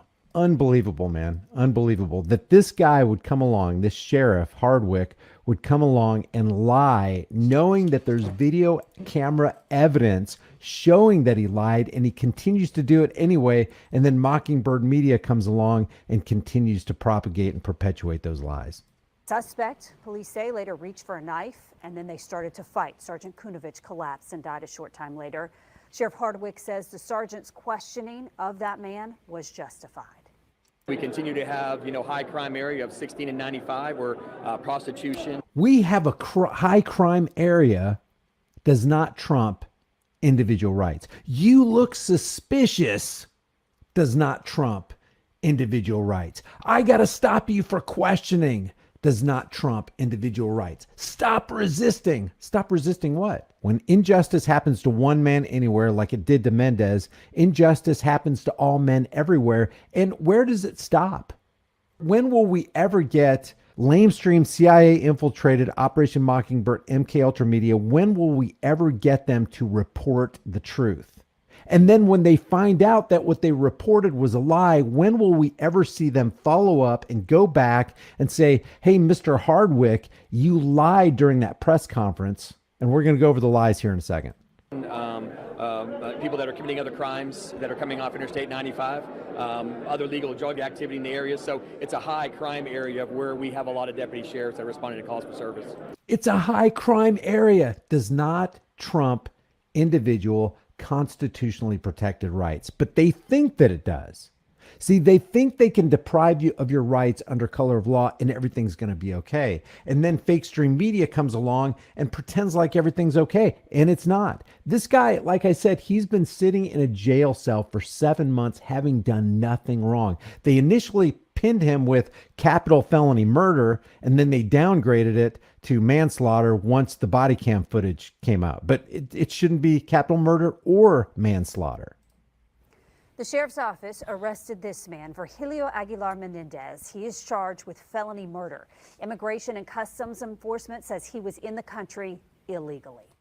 That's literally beside the point. Whether he was here legally or illegally, this is a human being that did nothing wrong. He committed no crime. Let's listen to this news article where they actually play some clips on what Hardwick said about the incident. Law enforcement officers in Northeast Florida, St. Johns County Sheriff Robert Hardwick broke his silence about the death of St. Johns County Sergeant Michael Kunovich. And it's important to note, this is before the body cam footage came out. Deputy Michael Kunovich was legally out with a person that was at a permanently closed business in the area of 16 and 95. First of all, that's not true. He was not legally out with a person, and that business was not only not permanently closed, it was and is clearly open. You're not going to see mainstream media hold his feet to the fire on that. Not going to see it.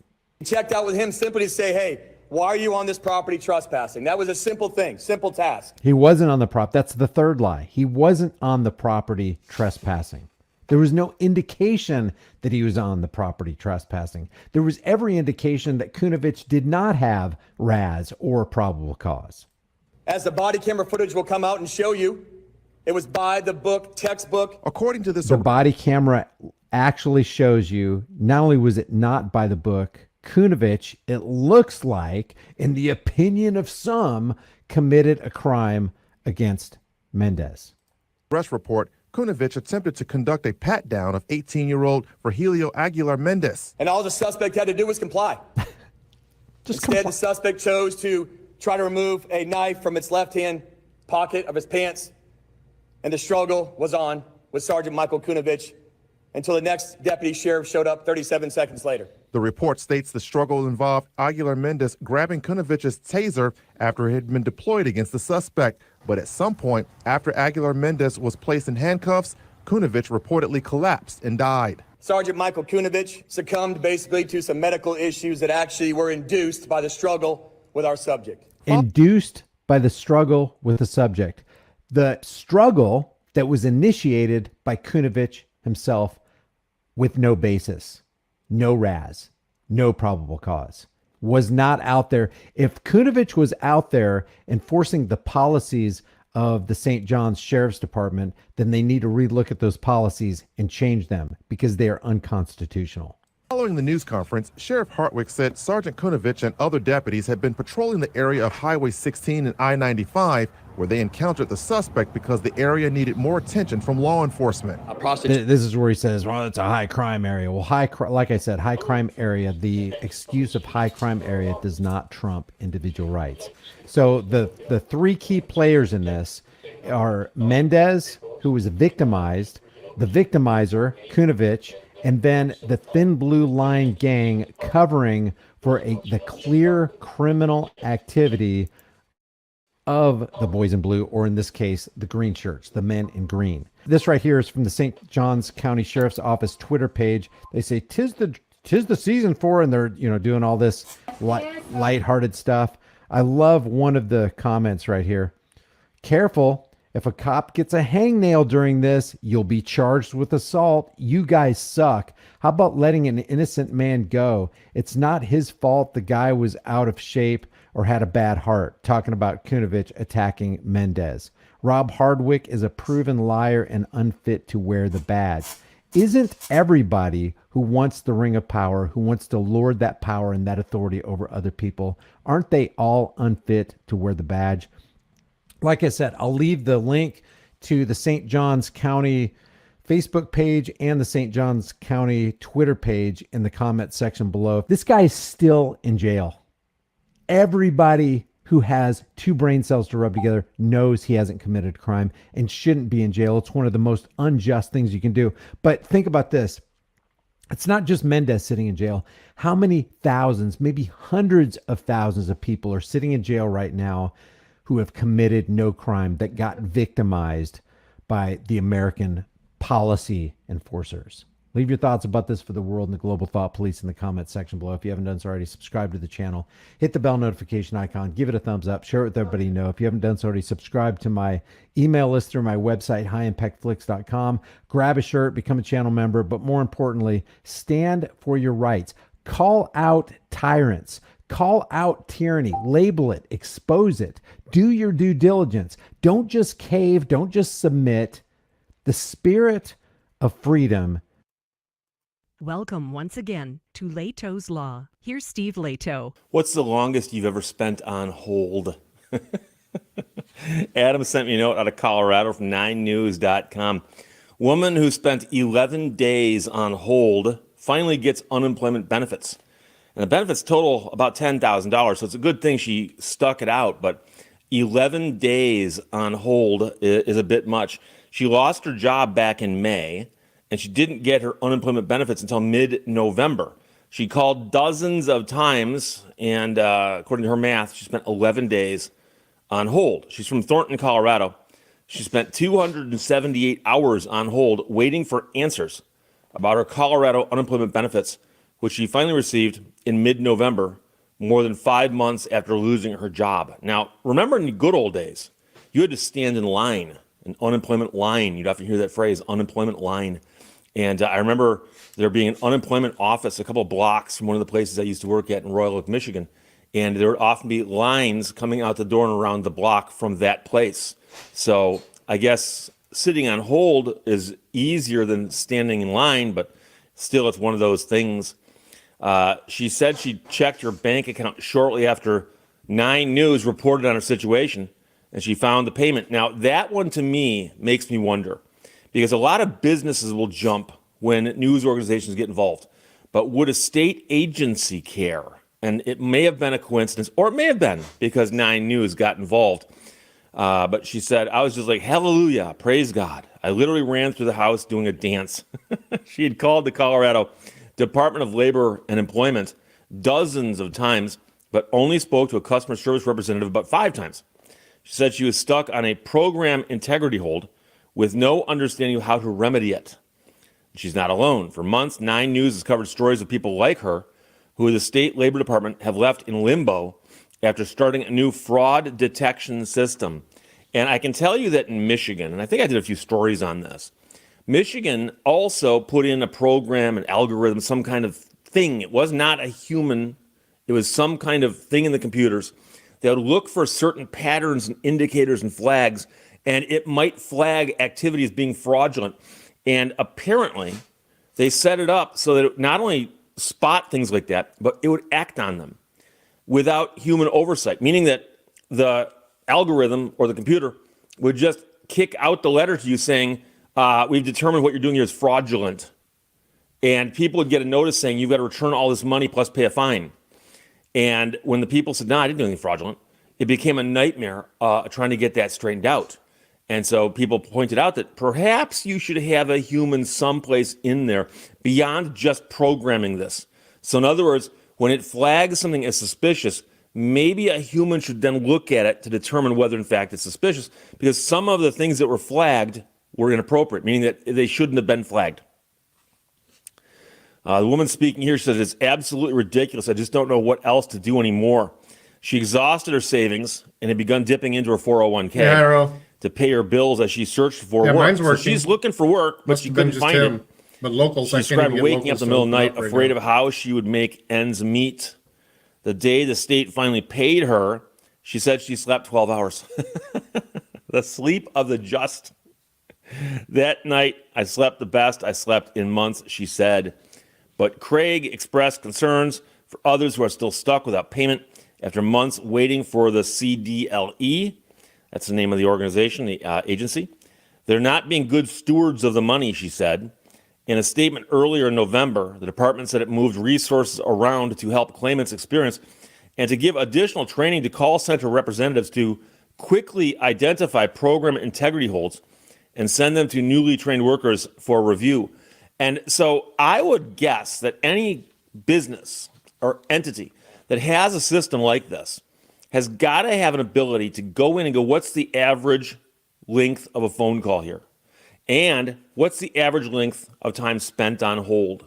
And if you discover there are people on hold for hundreds of hours, you might go, maybe we need to look at that. So the director of Colorado's Division of Unemployment Insurance said, we anticipate that most issues to be cleared within a week of claimants contacting us, unless there are risk factors that require additional investigation. So they anticipate, they hope, they plan, they desire issues to be cleared within a week of contact. These recent adjustments have rebalanced and stabilized the system to work as originally anticipated, allowing us to stop identity theft claims in their tracks while trying to minimize the impact to innocent victims of identity theft. So apparently, they're saying one of the biggest problems they've got is identity theft. People calling up going, hey, I'm John Smith, I'm unemployed, when that's not my name, okay? Trying to get some money. So the woman here said she's still looking for a job in marketing and is considering starting out on her own after months without luck finding work. So she might start her own business, doing some kind of marketing, and that might be just a necessity because you can't find work anyplace else. And but the crazy part is the length of time on hold. And I'm trying to think about the last few times that I've called someplace. And I can tell you that if you start paying attention to this, it becomes painfully obvious. Anytime you call somebody where they can get your money, they'll take that call really, really quick. Anytime you call to complain, not so fast. And it can be the same company. So, for example, I'll give you an example. If you order cable or satellite or whatever it might be, some kind of entertainment system that will end up putting something on the screen of your big screen television. So you want to get programming channels of programming, okay? When you call them and say, I would like to sign up, you will get somebody on the phone so fast, it'll blow your mind. And now, don't get me wrong, you might still be speaking to somebody on the other side of the planet who speaks almost no English, but you will get someone on the phone who wants to sell you something because it's in their best interest to make that phone call happen quickly. The sooner they sign you up, the sooner they get your money, okay? Wait about a month, and once it's been installed, and suddenly you've got a problem, okay? Then go to their website, find their phone number, and call them and say, I need customer service. And that phone call might wind up being the 11 days on hold story, okay? And I've noticed that, and I can tell you, and this is just a weird coincidence type thing, but in the last 6 years, I've had 3 different providers of these services. 2 of them came down from the sky, and one of them came in through a cable into the house. In all 3 instances, I noticed the exact same phenomenon. That is, when I called to get the service, oh, they jump. When I called later to straighten something else out, I was on hold. Now, you understand that it's the same company. The phones are phones. And so somebody running the company's made the corporate decision, we will assign this many people to troubleshooting and this many people to sales. That's where we make our money. Nice. Now, on the one hand, I can follow the logic of that. But on the other hand, I would say, but you understand that by skimping over here, you're giving people a bad customer service experience. And they may have done the math on this, I don't know, but they may have said, well, yeah, but we discovered that we can go and leave you on hold for an hour, and you probably won't leave. You probably won't change, businesses. But I can tell you, the reason I've had the 3 different services in the last 6 years is that I had a bad experience, and then I had a bad experience, and right now I'm waiting to see how this experience is. So I'm fascinated by these kinds of things because as a consumer protection attorney, I'm often hearing people complain about problems they've got with merchants or sellers of goods and services. And so I've become just kind of like a student of these things and study them. And this is something that, like I said, it's absolutely true. It's absolutely true. If you could take a snapshot of one of these companies and say, how many people are there who answer the phones in this department and how many that answer them in this department? Sales will outnumber service. And I don't know if it's 5 to 1, 10 to 1, or what it is, but it will be. And that's the only explanation, unless the service is so bad that despite the fact they've got a lot of call answerers, the calls still take forever to get to. That's possible too, but I have to imagine that's probably not it. They probably just go, okay, we can allocate so much money to people to answer the phone. Do we split it down the middle? No. Make 3/4 of them sales and 1/4 of them customer service. So as far as the Unemployment Benefits Office goes, it's a government agency that is overworked, understaffed, and quite possibly underfunded. And so somebody needs to look at that, and that'd be a person in government, and say, obviously we're not a profit-making organization here, but we do need to look at quote-unquote customer service, because your taxpayers pay for that organization to exist, and the money for the unemployment comes from unemployment insurance and so on. And so there is money to be handed out. Someone's got to handle that, and it should be handled in a way that doesn't involve you being on hold for 11 days to get your benefits. So I salute the woman for sticking it out for 11 days. But Adam, thanks for sending that from 9news.com. Woman who spent 11 days on hold finally gets her unemployment benefits, totaling about $10,000. Questions or comments, put them below. Let's talk to you later. Bye-bye. Thank you for watching Leto's Law. I rant, therefore I am.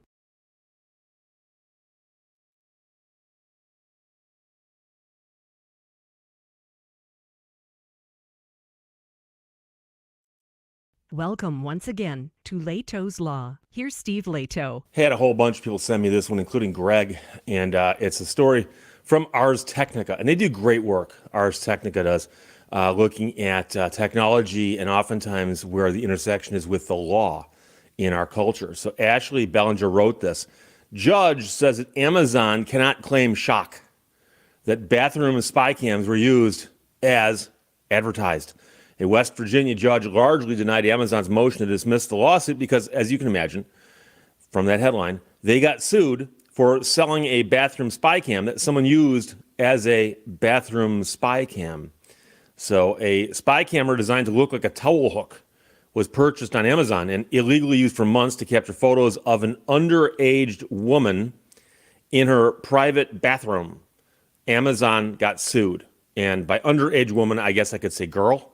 But the plaintiff is a former foreign exchange student who was then living in West Virginia, argued that Amazon had inspected the camera 3 times and its safety team had failed to prevent allegedly severe, foreseeable harms that affect her today. Amazon had asked the court to throw the lawsuit out, arguing that they weren't responsible for the alleged criminal conduct harming the minor. But after nearly 8 months deliberating, a judge recently largely denied the tech giant's motion to dismiss. Amazon's biggest obstacle in trying to get the judge to agree with them was seemingly the product descriptions that the platform approved. So here's the thing. Amazon is a platform that allows people to sell stuff. Now, sometimes you're buying the stuff directly from Amazon. But if you order stuff from Amazon, you'll often see it'll say, well, this product is being fulfilled by somebody else. But you're still transacting through the Amazon platform. So it goes seamlessly that way. And so I've known people who've put stuff on Amazon, and they talk about all these hoops they got to jump through. And so somewhere along the line, somebody looks at the product and goes, okay, is this appropriate for us to sell? Then they look at the description of the product, and let's be honest here. The number of products on Amazon means that they don't spend a lot of time looking at it, but they spend some time. So an amended complaint included a photo from Amazon's product listing that showed bathroom towels hanging on hooks that disguised the hidden camera. Text on the product image promoted the spy cams, boasting that they won't attract attention because each hook appears to be a very ordinary hook. So this is a camera designed to blend in with what's happening in a bathroom, presumably so that people who are being filmed don't know it. Now, here's the thing. People are to say, Steve, what about all these security cameras people have got all around their houses? Isn't that the same thing? No, it's not. And here's the distinction, okay? Let's suppose I have a security camera that is pointed at my porch. And you walk onto my porch, and unbeknownst to you, you're being videotaped, okay? Well, number one, if you looked up, you'll see the camera. It's not that hard to see. But let's assume it's a Ring camera that's built into the actual doorbell button, okay? You didn't see it. You didn't know it was there. The question is, where can you expect privacy? And so, hopefully the bathroom. Standing on a stranger's porch uninvited, you have a hard time saying, but I thought I'd be private there. I thought, okay, in a bathroom at someone else's house with the door closed, yes, you assume that you got some privacy in there. That is one that society is going to uphold. Now, you might say, but Steve, this girl lived in the house. Can she expect privacy in this bathroom? And then you realize, oh, yes, she can. She should be able to. She should.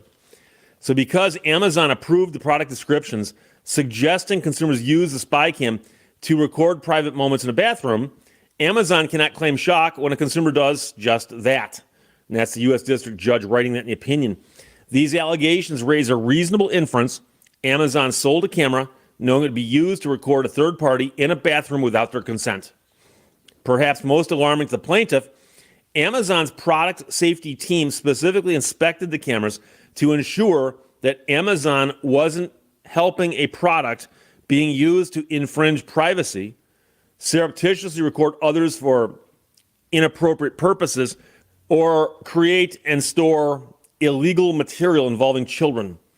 That review allegedly did not prevent the spy cam from being used to do just that, the lawsuit alleged, putting consumers at risk of alleged harms suffered by the plaintiff, including all kinds of things she's complained of, such as chronic tremors, insomnia, headaches, nausea, hypertension with associated blurred vision, dizziness, overeating, avoidance behavior, and paranoia. I can see someone getting paranoid after finding out that they're being filmed in the bathroom as a child. So in addition to refusing blame, Amazon unsuccessfully argued that none of those harms could be considered physical injury. To the contrary, the judge wrote that if proven, the plaintiff's physical harms are considered severe because emotional trauma inflicted during a child's tender years has an indelible effect from which they may never recover. Now, a lawyer for the plaintiff told Ars Technica that he thinks this is an important issue for the court to explore. He commended the court for making the right decision after taking its time to provide a thorough legal analysis on legal theories that he said haven't come up a lot with today's technology. So the article goes on and on. Ars Technica did reach out to Amazon for comment. I don't believe they'd gotten one by the time this article ran, but I'm going to stop there with respect to the article, but I'm going to point something out. Some people are to say, Steve, it's still a stretch. It is still a stretch because they sell something and it gets used illegally, and there's all kinds of things on there that could be used both legally and illegally.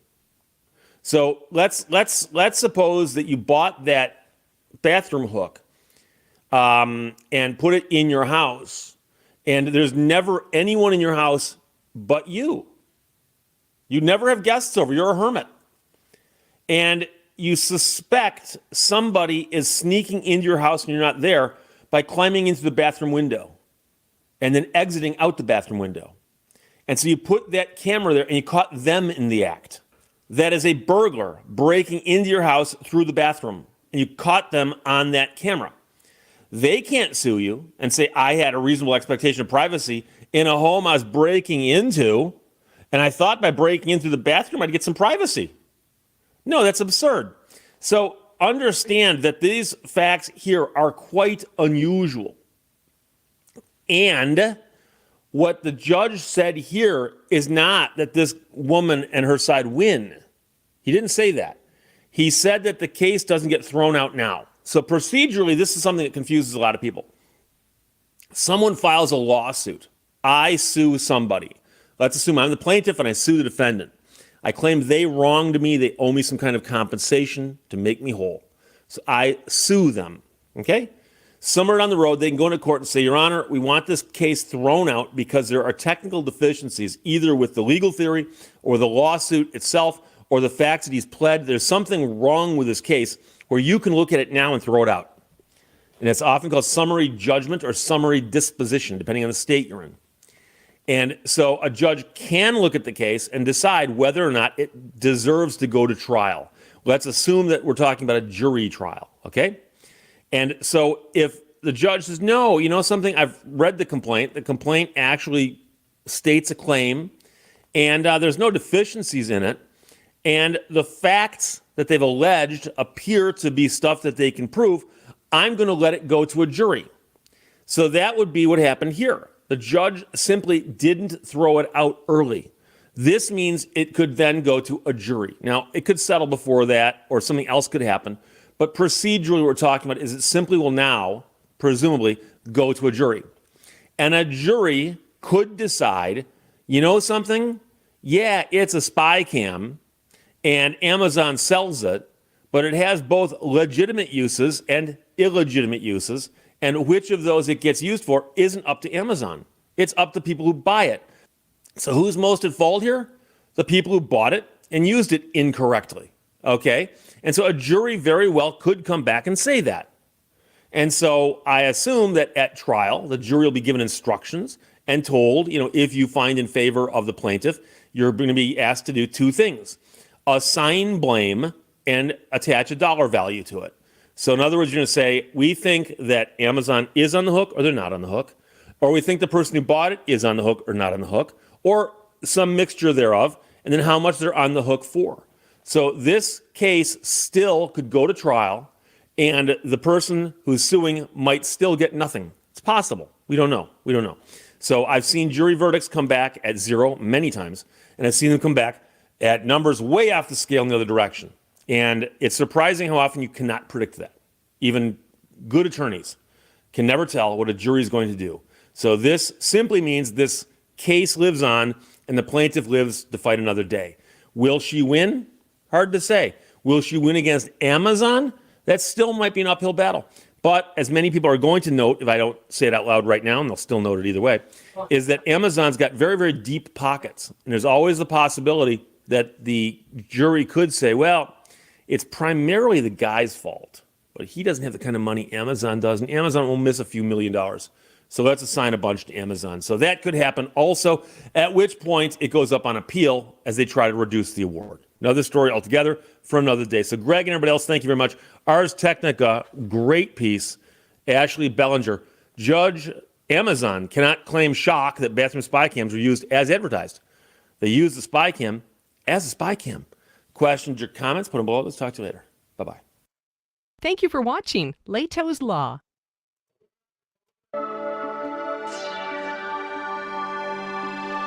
Hey guys, welcome to the Liberal Hive Mind. Oh, you know things are going bad. You know it's pretty much the beginning of the end here, to use the leftist term against them, when they're running away. When you're doing a little no comment and then running away from the microphone in complete panic, well then you know your days are pretty much numbered. You're guilty, you've been caught, and now it's just a matter of staying silent and hoping for the best and avoiding conflict, running away, keeping a low profile, avoiding the heat, so to speak. Well, that seems to be exactly what the Biden administration is doing. Another piece of evidence against the Biden crime family has dropped. This one, arguably one of the most substantial pieces. As the case continues to build up, there's clearly some there. And so obviously that's going to be a question asked during the White House press conference that followed the next day. And well, Karine Jean-Pierre's response, her reaction, boy, does it tell you everything you need to know. Let me show you guys exactly what I mean by that. We got some stuff to get into, so let's roll the tape. All right, friends, so let's start off here at the Gateway Pundit. Karine Jean-Pierre brushes off questions about bombshell bank records showing Hunter Biden payments to Joe Biden, walks out of briefing room. White House Press Secretary Karine Jean-Pierre walked out of the press briefing room after a reporter asked a question about Hunter Biden's payments to Joe Biden. Jacob. Joe Biden has repeatedly claimed that he never took a dime from China and was never involved in his son Hunter's overseas business dealings. Real Clear reporter Philip Wegman asked Karine Jean-Pierre about the new bank records released by Chairman Comer, and well, this is what happened. Watch.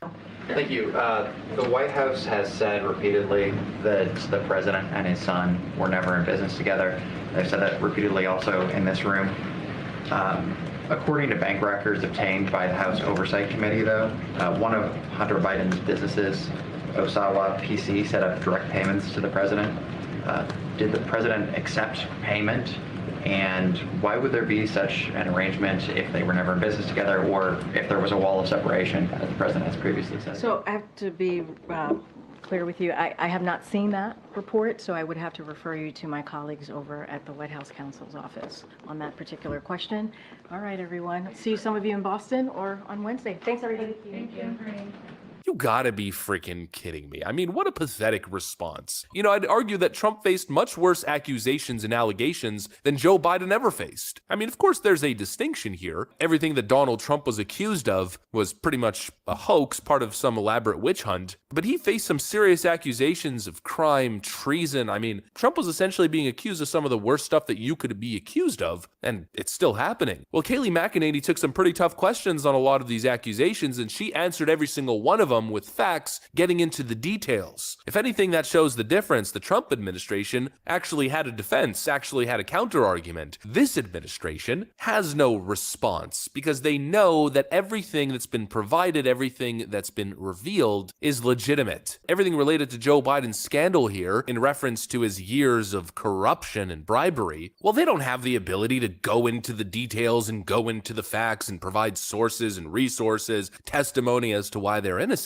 Joe Biden is guilty. Joe Biden knows it. Hunter Biden knows it. Karine Jean-Pierre knows it. The White House counsel knows it. The mainstream media knows it. The Democrat Party knows it. Everybody freaking knows that this guy is a criminal. And that's what explains the response. Because if he was innocent, well, the response would be quite clear. Yes, we saw what the Republicans posted, but here's our counter evidence. Here's why their information is incorrect. Here's the actual accounting and explanation for every dollar that was spent and sent to Joe Biden over the years. Here's the evidence for the, quote, loan repayment. Here's where the money came from. They have nothing. None of it. You would expect Joe Biden to have accounting for every single penny that he and his family have ever made. They are a multi-millionaire family. Everything they do do as a family, every dollar that is earned, every dollar that is mobilized and moved is accounted for. They have accountants and lawyers, LLCs, trust funds. Everything is done on paper, documented when it comes to personal finance and family finance for a family like Joe Biden's. You mean to tell me that we have all kinds of monies that can't be explained that has a connection to Hunter Biden and his business dealings with foreign oligarchs? You mean to tell me it was just a whoopsies, a mistake? Joe Biden's accountant must have just forgot about this $200,000 loan repayment. Give me a frickin' break. They're panicking. I mean, the Democrats must be panicking about absolutely everything at this point. Their economic policies didn't produce the dividends that they were hoping for. The border policies, complete chaos. Foreign policy, complete chaos. But most importantly, the American people, when polled, all resoundingly reject Piss Pants Joe on all of these issues. Then when it comes to the issue of possible corruption or involvement in his son Hunter Biden's business dealings, again, the American people, a super majority of the American electorate, believe that Joe Biden was involved in some way, shape, or form in Hunter's business. And many people, I think it's a majority at this point, believe that he acted unethically or possibly criminally. We've covered all the polls. There's no win. There's no running away from this. Democrats are going to have to tackle this one head on, because if they keep doing what they're doing, well, at some point, the chickens are going to come home to roost. At some point, the explanation isn't going to suffice. At some point, people are going to say, whoa, okay, we don't accept the explanation here. And I think that's what's going on. I don't accept this explanation. If there is credible evidence that you did something wrong, and I confront you, and I mean, at this point, it's like, look, I'm presenting the evidence. This is what you did. Please explain it. There's only a couple legitimate responses. There's one, which is, yes, I did that. I messed up. I apologize, and you hope for redemption, right? There's that response, or there's no, I am innocent. Here is why I am innocent. Here's the evidence. The third response is, well.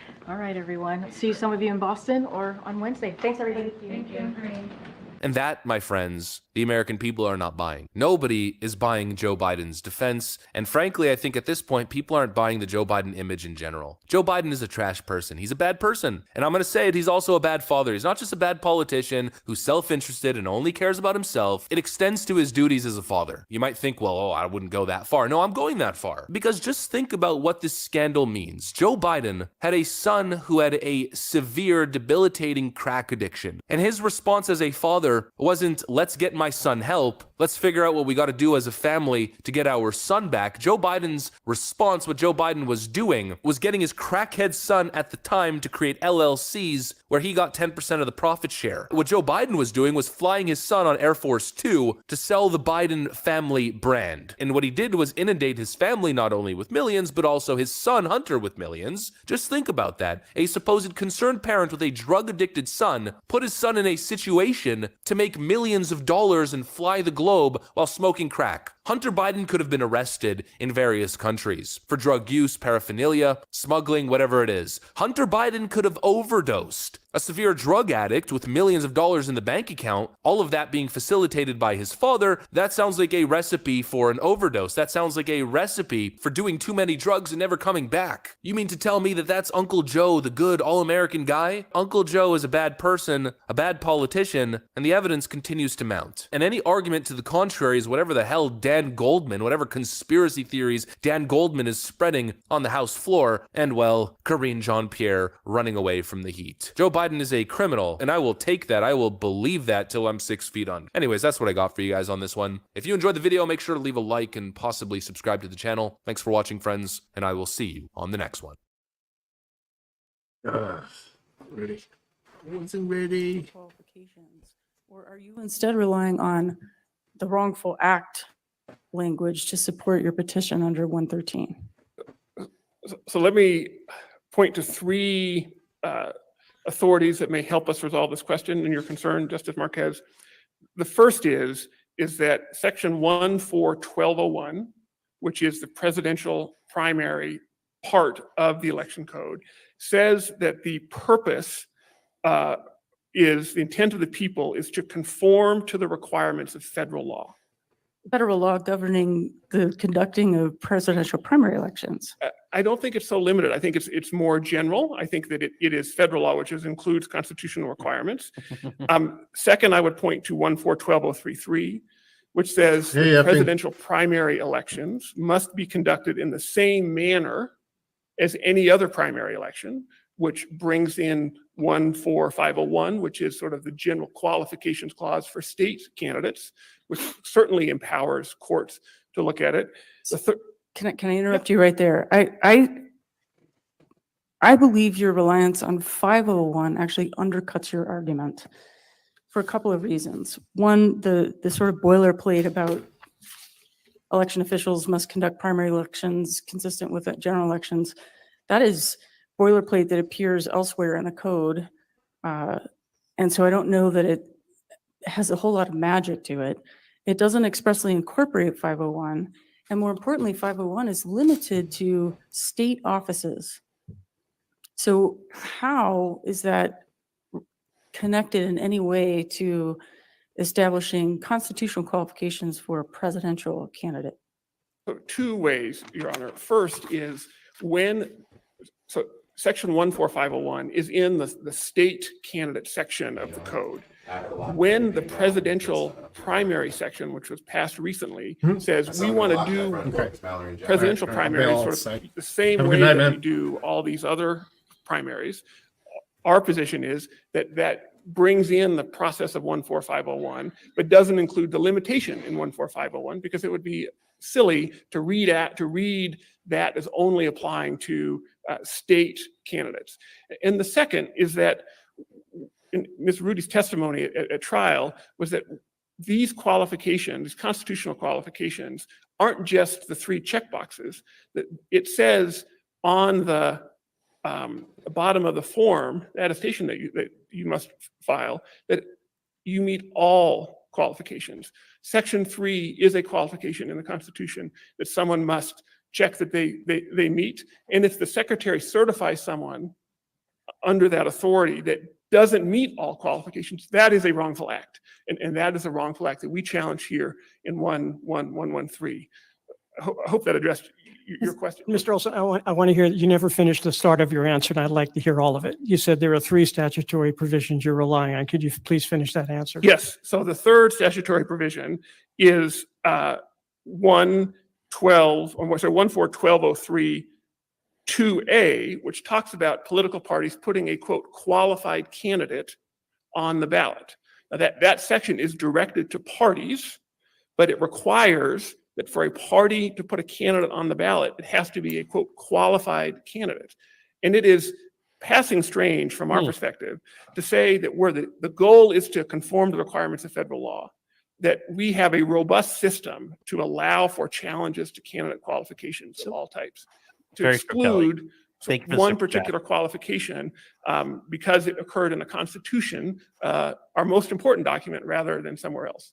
So I'm just wondering if you can respond to the arguments made in part at the end of Professor Mueller's amicus brief, in which, for example, in looking at 1201, he talks about how the phrase governing presidential primary elections, as Justice Marcus just suggested, seems to modify both national political party rules and the requirement that Part 12 conform to the requirements of federal law. So if that's the case, does that matter from your perspective, if it does? Well, I certainly think that this court's pronouncement on how ballot qualification challenges occur in Colorado is more compelling than Professor Mueller's account. Because think of the consequences of that proposal, which is we have a system where qualification disputes occur in as this court is well aware, nearly every election cycle, where all sorts of issues are raised.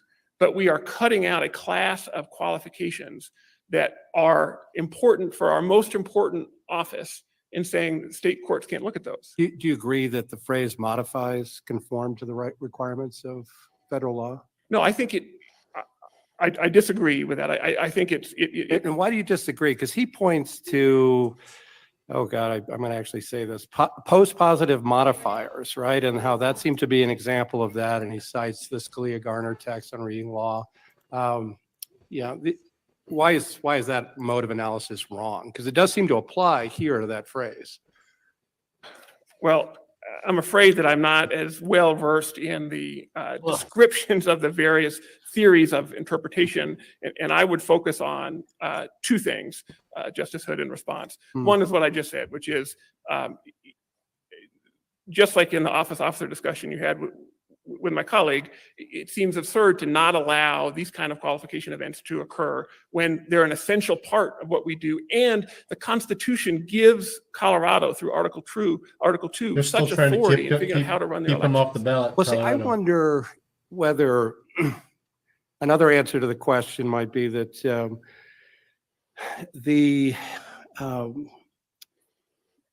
it becomes a question of whether Section 3 constitutes a requirement of federal law governing presidential primary elections. And if the answer is yes, even adopting his construction, if the answer to that is yes, then the people of the state of Colorado are saying they want to see conformity with Section 3.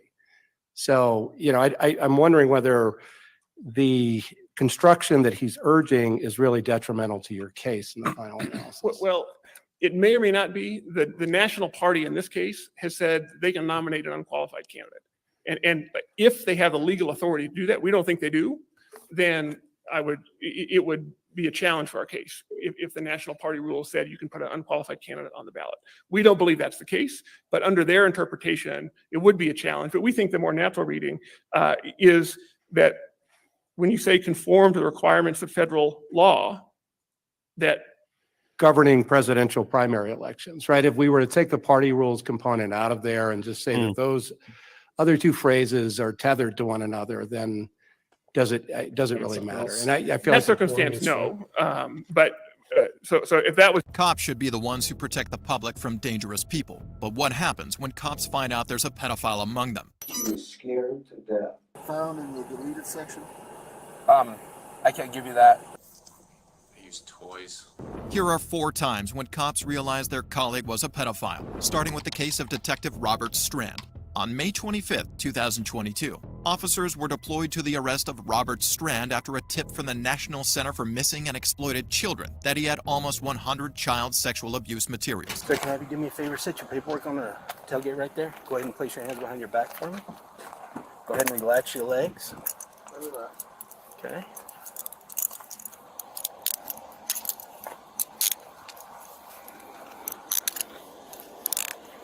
I want to get you into this vehicle quickly. Okay? But I don't want you to take anything you don't need to have.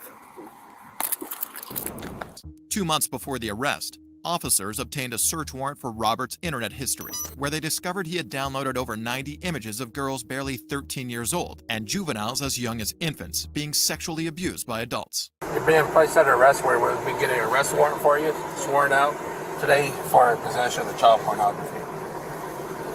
Or possession of sexual exploitation of a child of children, possession statute.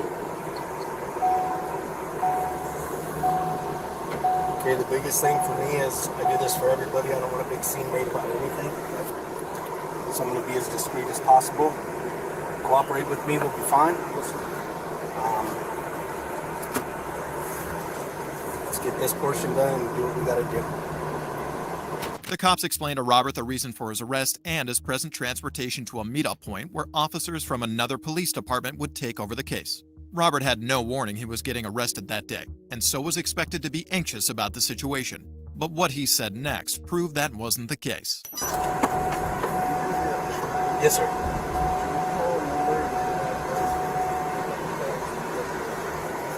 Pick up your dogs? Yes.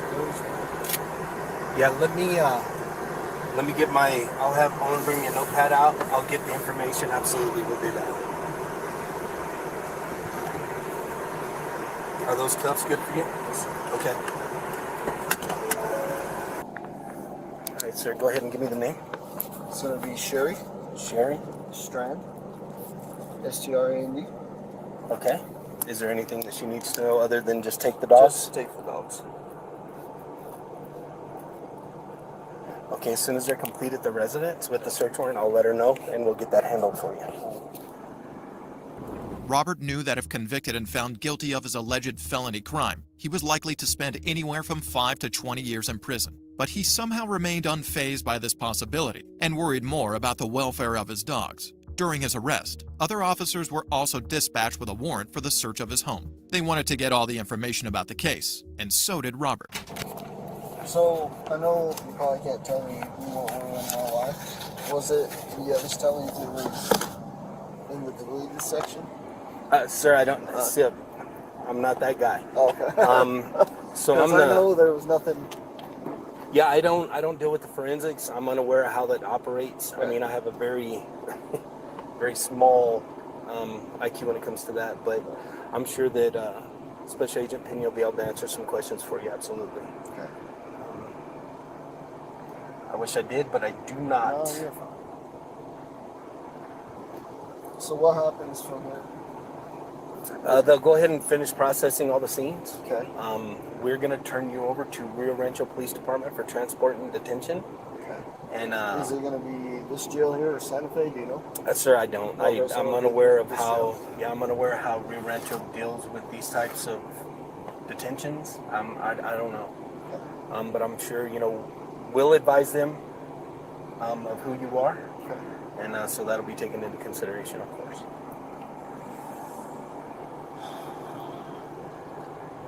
I really wish you guys would take me to jail because Rio knows me just as well. That's what's the baddest. We've made it a policy we utilize New Mexico State Police or local jurisdictional officers to transport for us. So that's kind of how we run the process. In the course of interrogation, Robert confirmed the existence of child sexual abuse material on his phone, disclosing that he had deleted them immediately after viewing them. But in their search, agents discovered a GIF of a girl between 6 and 10 years old being sexually abused by a man, alongside photos of Strand having sexual relations with a computer-generated preteen male. After minutes of waiting for his transport, Robert became increasingly anxious and began asking questions that had already been answered. I don't know how much you can answer, but was that found in the deleted section? I can't give you that right now. Okay. It'll be listed in the where it was found. Okay. In the arrest warrant. Yeah. Anything I knew about was. Okay. All right. That's why I was asking. Okay, no problem. I didn't think I was being arrested for that. All right. Okay. Yeah, you're good. Okay. So what's next? What's next is Rio's coming. They're gonna transport you to their holding cell. Okay.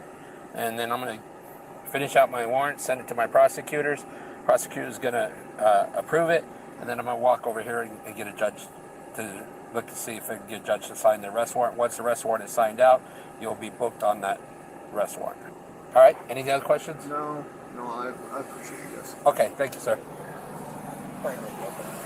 Robert, who had recently become a detective, had been with the police department for 8 years before his crimes were uncovered. He was placed on administrative leave and charged with 5 counts of possession of child pornography. After being released on a bond, Robert was barred from having unsupervised internet access and prohibited from going to areas where children aged below 16 could be present. Although Robert's case was distasteful, this next case involved a deputy sheriff who desperately needed a lawyer.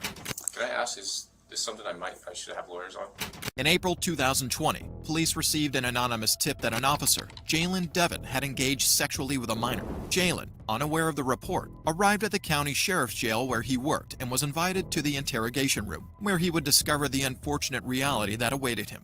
We're actually doing an investigation on some allegations that we have to obviously look into. You're a law enforcement officer, so you know that we look into everything equally. After reading him his rights, the detective began questioning Jalen on his personal life to build rapport and make him feel at ease and unthreatened. And I hear your schedule recently changed. How do you feel about the schedule change? Yeah. 7, 12 and a half in a row. Kills you. 7 off is nice, but it flies by, so. Jalen somehow divulged personal information to the detectives, probably with the thought that they were unimportant to the case with the minor. But he would soon realize that they would become a huge asset later on in the interrogation. I know when it comes to Facebook, you connect it to an email address. And then your Instagram account, what, same email? I think so, yeah. Okay. And I know sometimes with Snapchat, they'll have you either sign up with a phone number or an email. I believe it's my phone number. With seemingly innocent motives, the detectives now had Jalen's email address and phone number. But while he answered all questions, his arms were crossed and he was swaying in his chair, clear signs that he was nervous. And that made sense, because Jalen was a police officer, so he knew if he was in the interrogation room and wasn't the one asking the questions, he was in for something big. I will ask what this is about? Yeah, so we're looking into some allegations that were made. We're kind of, it started with a Crime Stopper report, so we're just kind of going from there. We did receive a picture that, you know, when we looked into it, it looks similar to you. So I don't know if you can take a look at the picture and just tell me if you've seen this picture before. Whoop. So this picture right here. Yeah, that's definitely me. I went to Grossmont. Okay, so this picture right here, how old were you when it was taken? I don't know, 20. 20? Okay. Have you ever used this picture on any social media site? I think it was Snapchat back in the day, yeah. Okay.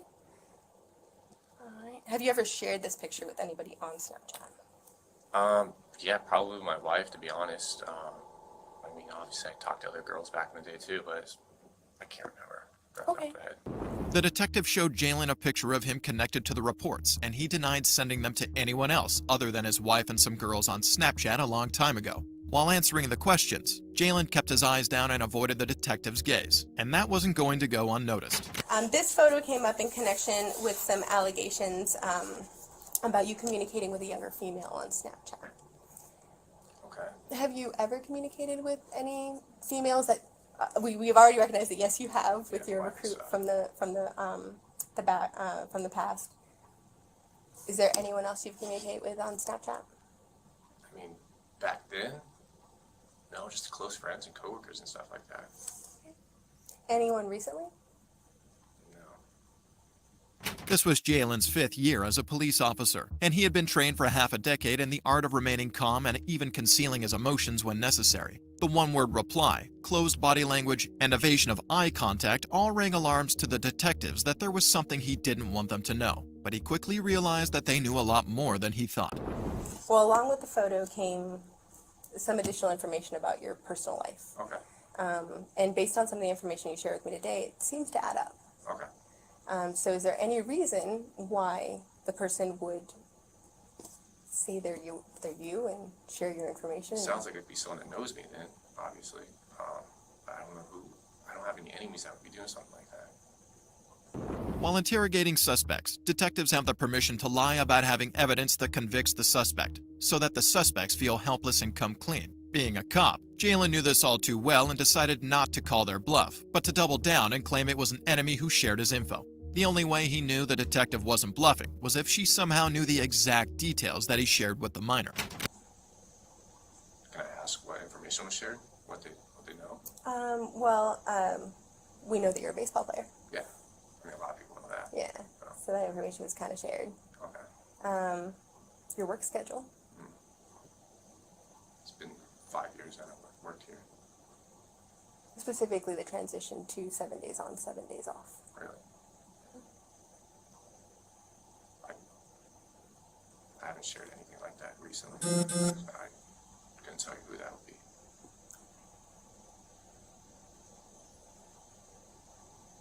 Stiff-bodied, breathing into his chest and arms wrapped around himself for comfort, Jalen realized he mistook the detective's friendly personality for ignorance, and it was clear now that things were only going to get worse. I know as an athlete, sometimes when I would do my usernames and stuff, I would kind of use a combination of my things that I know about myself, right? So that way I wouldn't forget it. So this particular picture came from an account with this username, right? J178211. Okay. And I recognize that your jersey name in college was 17. Yes, it was. And then high school was 82, and it was 11. In 2011? I never had 11. No, as far as you graduated in 2011. I did, yeah. And it goes by J, and it is a Snapchat account that has some links to you. Okay. Okay. Jay, I'll be very honest, I want to know the truth. Yeah, no, I never even heard of that account. Okay.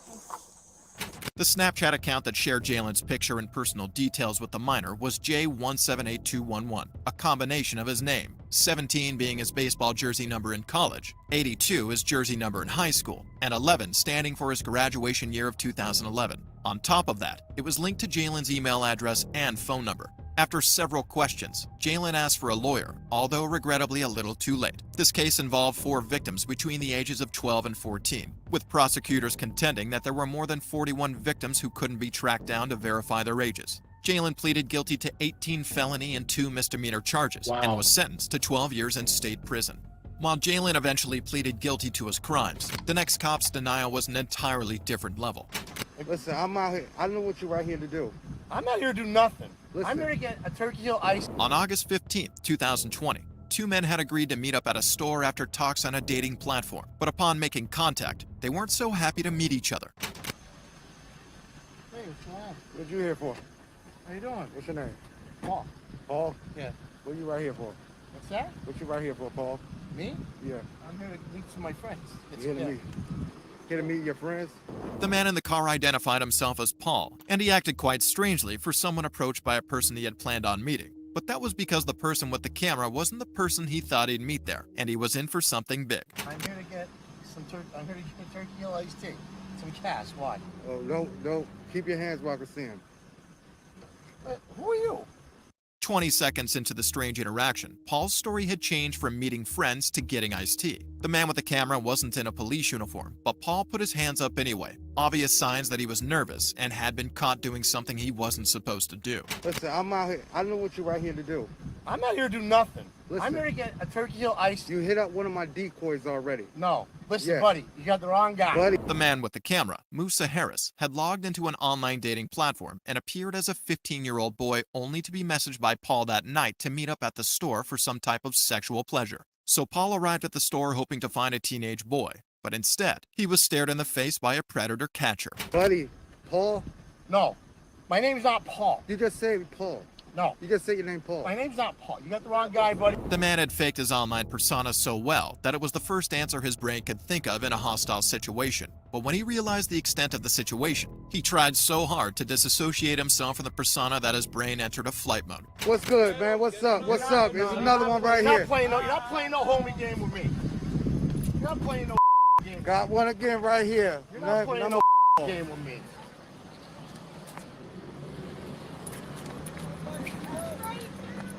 Get your ass out of here. The predator catcher had struck again, but at that time, he didn't know who exactly he had caught. The man he caught was ex-police officer Leonard Gali, who was terminated 3 years before this incident for breaking office protocol. He was ordered to undergo sex therapy and is now registered as a Tier 3 sex offender.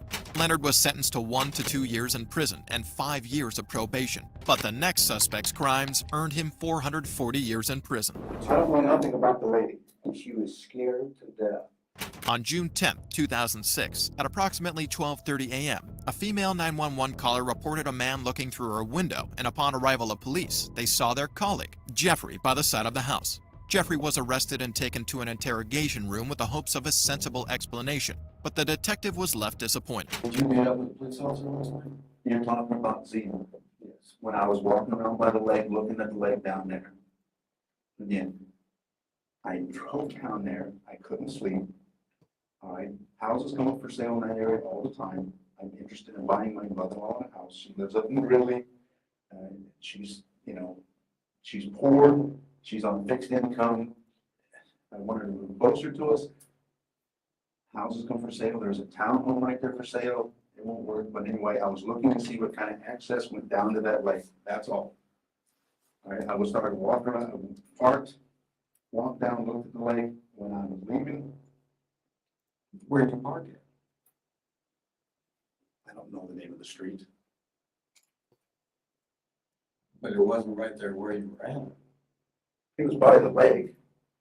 That lake goes behind those houses. The cop claimed he was in the area at 12:30 a.m. because he was looking for a new place for his mother-in-law and was only making his way back to his parked car when he got arrested. The detective felt Jeff's story was rather outrageous, and it wasn't a situation a cop would knowingly put themselves in. Well, you know, as being a police officer, that kind of thing is not within the norm. We don't, as police officers, we don't walk around at 12:30 at night in the morning, walking in between the houses. I walked between the houses. I was by the lake. I couldn't keep going, so I walked up between the houses. That's it. Come on, Jeff. I mean, yes. I mean, that's a that is just it doesn't make sense to anyone. All right. It doesn't make sense. Again, does it? Yes, it makes sense to me because that's what I went there to do. Right?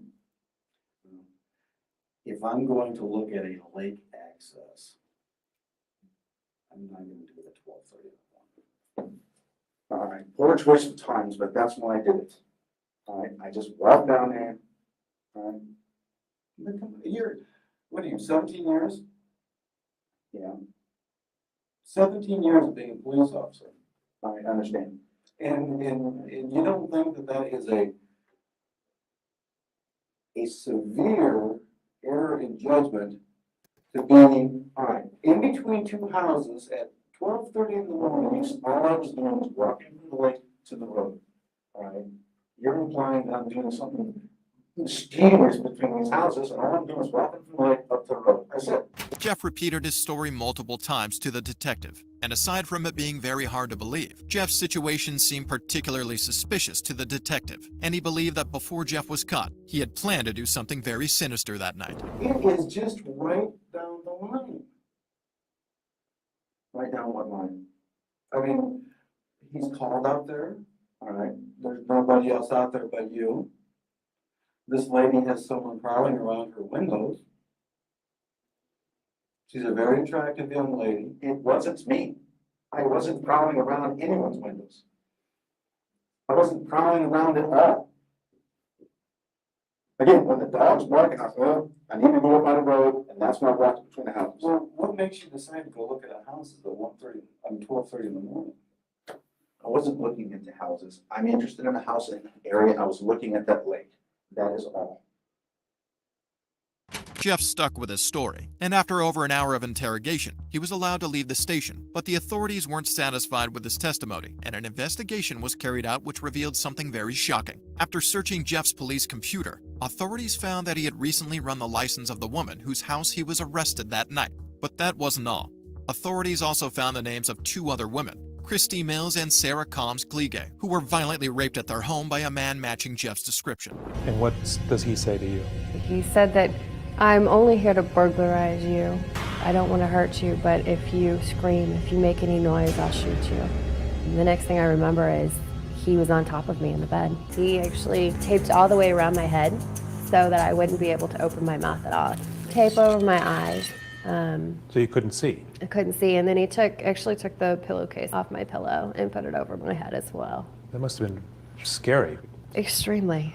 At the beginning it was gun to my head, knife to my throat.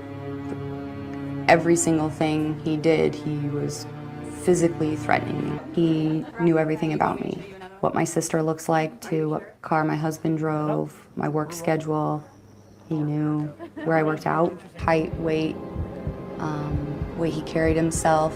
He had very distinct, bright blue eyes. I knew, I would be able to pick them out as soon as I saw that person. During the investigation, Christy and Sarah were asked to pick Jeff out from a photo lineup, and even though they claimed he wore a mask during the attacks, they were able to identify Jeff as the rapist, stating that his clear blue eyes were too glaring to forget. After an extensive court process, a jury found Jeff guilty of 35 counts of rape, kidnapping, and stalking, and he was charged with 440 years in prison.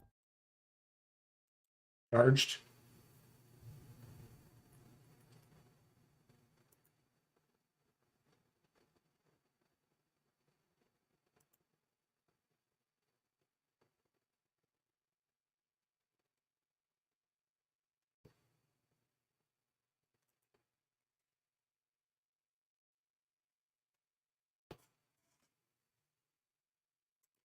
One that was published on the channel. You might want to go watch it. It's doing good for a reason. And we've got that case going on still. So I don't want you to miss in order the videos as I'm putting them out, because you might get lost in the timeline if you do. So I'm kind of jumping back and forth because I sort of have to, because we have so many things, so many irons in the fire right now. I should have turned off my notification. Hang on one second, guys. I was like,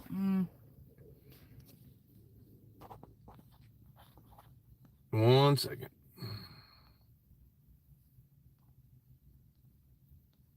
All right, we're back. Sorry about that. Had to turn on my do not disturb. I got an app on my phone now to block all those stupid callers. But keeping up with new people that are legitimate callers is a little bit difficult with the program because you got to put in the phone number that you do accept. And I even left a window for some people to frame themselves with it. And it's actually working perfectly. But anyway, there's a lot going on, including reporting the harassment. And then there's JJ Scarborough.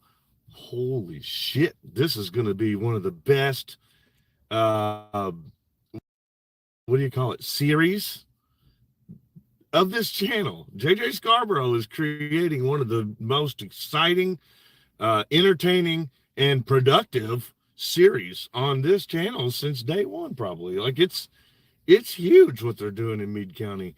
They are idiots. Thank you, Cliff. Thank you, Cliff. Hit them. Yes, sir. And I will be calling you back here in a little bit. We've had a busy day. So, hey, Cliff, you paid for a third of my parking ticket already there that I got today. But I think I'm going to do a video on JJ. Oh, gosh, it takes something kind of special to get me to sit down and focus. I ain't even going to tell you if I'm going to actually do it or when I'm actually going to have it done. Because that makes it way too much pressure for me. And yeah. When she gives you guys a time frame, she ends up missing it and she feels bad. It's a lot harder for her to make the videos. I got more editing experience now, and I've been more focused on actually producing stuff for the channel. And look what Angry Vet said to me. Angry Vet, what's up, homie? So yes, so here's the deal, though. I would not doubt that people see not just my videos about what JJ and Meade and all that. Thank you, Cliff. Oh, you paid the rest of our parking ticket. Thank you, Cliff. Didn't have to do that. I wasn't asking you for that, buddy. I was laughing at him because he got a ticket. Thank you. So tickets paid. So JJ, thank you, Bernie, for $5. Appreciate that. So Bernie Daddy. We're not asking for no money right now, guys. We're okay. We just paid the second installment, though. We did do that. The second big installment on our raid case, which originally we were reaching out to be able to cover those because they're $2,500 every 3 months for a year. So it's to cover our retainer, just our retainer. And the only reason we have a retainer is because we made an agreement since we were so far in as pro se. And it's actually really, really fair, like super, super fair. So we've paid $5,000 now. And there's more to come, but we're good. We're on it. And we were able to do that after our last fundraising for the thank you, Trouble. For the Meade County. Thank you, Trouble. Appreciate that big $2, number one. But you guys came through so hard when we did ask for help that we were able to get comfortable for a minute, which is great. And we're still expending, but you made the entire cap of what we could have possibly needed, hopefully what we were supposed to need in the end if we did the whole case all the way through in the Meade County one. Like, that was such an egregious position for us to have been put in. You guys were touched so much by everything we were going through on that when we asked for just a retainer for that criminal matter, yeah, I'll agree it's a criminal matter. They're the criminals. But when we did ask for some help, you all achieved the whole entire, like, what it'll cost in the end. Yeah. Right away. Which is absolutely amazing. So it gave us a buffer, which meant when our next, which was today, installment went in on our raid lawsuit, we were okay to pay it. Thank you all so much. Yep. Thank you. That's not to say we won't never need nothing again. I hope we don't. But we don't plan on it. You know, I mean, I spend my money too, you know, the course is actually my money is what's doing it. And then whatever else is just keeping me from sinking the ship whenever I have to take all the money and throw it out at this crap. He means me. I'm the ship. I'm sinking. You sinking us? I got a disability over here that can't work. Thanks. The only job she was able to do so far that she was able to get was the one where the cops got her fired. So ridiculous. That's all we deal with is a bunch of assholes basically in this whole I've just gotten my credit good too. this activism world is really difficult. There is a lot of pushback from people that should not be pushing back, other citizens. We understand back from the police. We really understand the pushback from the people that were suing, which they're the least aggressive. Yeah, they're the least aggressive. Well, now, yeah. The most aggressive pushbacks are actually other citizens who do not believe in constitutional rights. Well, they just don't even understand it and they don't know the law. They're so aggressive that it's scary to your safety. Like I would put it like this. A citizen that does not understand constitutional rights and is a bootlicker is more likely, I believe this, is more likely to hurt someone when they see activism than a cop hurting someone that's practicing constitutional rights. And that's scary because cops are loose cannons on that stuff. We may have not exactly the same opinion on that. Maybe not, but it's right there. I mean, it's right there, no matter how you look at it. I don't know. Y'all want to vote? What do you think? One in chat if you think another civilian that does not understand constitutional rights is more dangerous. Two in chat if you think that a cop that's fighting, retaliating is more dangerous. To like more quick to go off. As if agrees with me. Patricia agrees with me. Well, see, people I'm see not it. saying There's that. a two. There's a few twos. Chris and Larry and Ron, Melvin. Yeah, there's it. To see, it's a mixed thing. What do you think? For the record, you said 3. What do you think? You think they're both equal? Does 3 mean equal? Put a 3 in the chat if you think it's kind of equal. It's an interesting subject. You should do a video on that. You should do an interactive video and talk about it, and maybe show incidents in which, you know how there's channels that have ended up having to like mace people that were attacking them, and I'm sure you could even utilize some of the harassment that we've received in it. I've got plenty of phone calls and stuff you can use. You know, and then there was people that attacked us at the courthouses. We've had. I think I'm waiting for some events to unfold. Shit, we've had so many. I'm definitely gonna be making a video about those. So this is more to the Meade County stuff. It turns out after getting law enforcement involved and properly investigating and utilizing resources and everything, turns out that the aggressive people who have been threatening and trying to intimidate us and harassing us and stuff like that, 9 out of 10 of them, which is not even 10, but okay, I'll use the real numbers. 1, 2, 3, 4. 3 out of 4 of them. 3 out of 4 were the sheriff's family members. The other one is a YouTuber. And the YouTuber thinks he's got all of them doing it for him. But there's only 4. And 3 of them were sheriff's family members. Thank you again, Yvette. Thank you, Yvette. We pray for us too. We pray for you back. Robert. Thank you, Robert. Thank you, Robert. You guys are more than welcome to say something in your super chats too for us to read out. Well, she did. It was just did I going so miss fast that you couldn't see it. It's really flying, and I'm not going to slow my chat down. What, But you don't want to be like, I've got 10 people in chat, I need to slow it down. there are people that think when they have 20 people talking in chat that they need to slow mode it. I don't slow mode mine. I let her rock. I want you guys to be able to be free to speak. So yeah, it turns out that the people that have been really, really aggressive are violating the living shit out of the intimidation law, because they are literally family members of the people that we're up against in court who are trying to intimidate us out of being witnesses in our case. And then of course there's the troll that does it too, and they are actually speaking to one another. At least the trolls allege that they're actually speaking. I mean, they need to prove it. They need to prove it. If you're going to be a grifter and try to ride on people's stories and coattails, and I'll rephrase that for different people here in just a moment. But if you're going to be a grifter and try to make money off of watching other people's content and getting involved when you're not welcome to be involved, the least you can do is prove that you're telling the truth.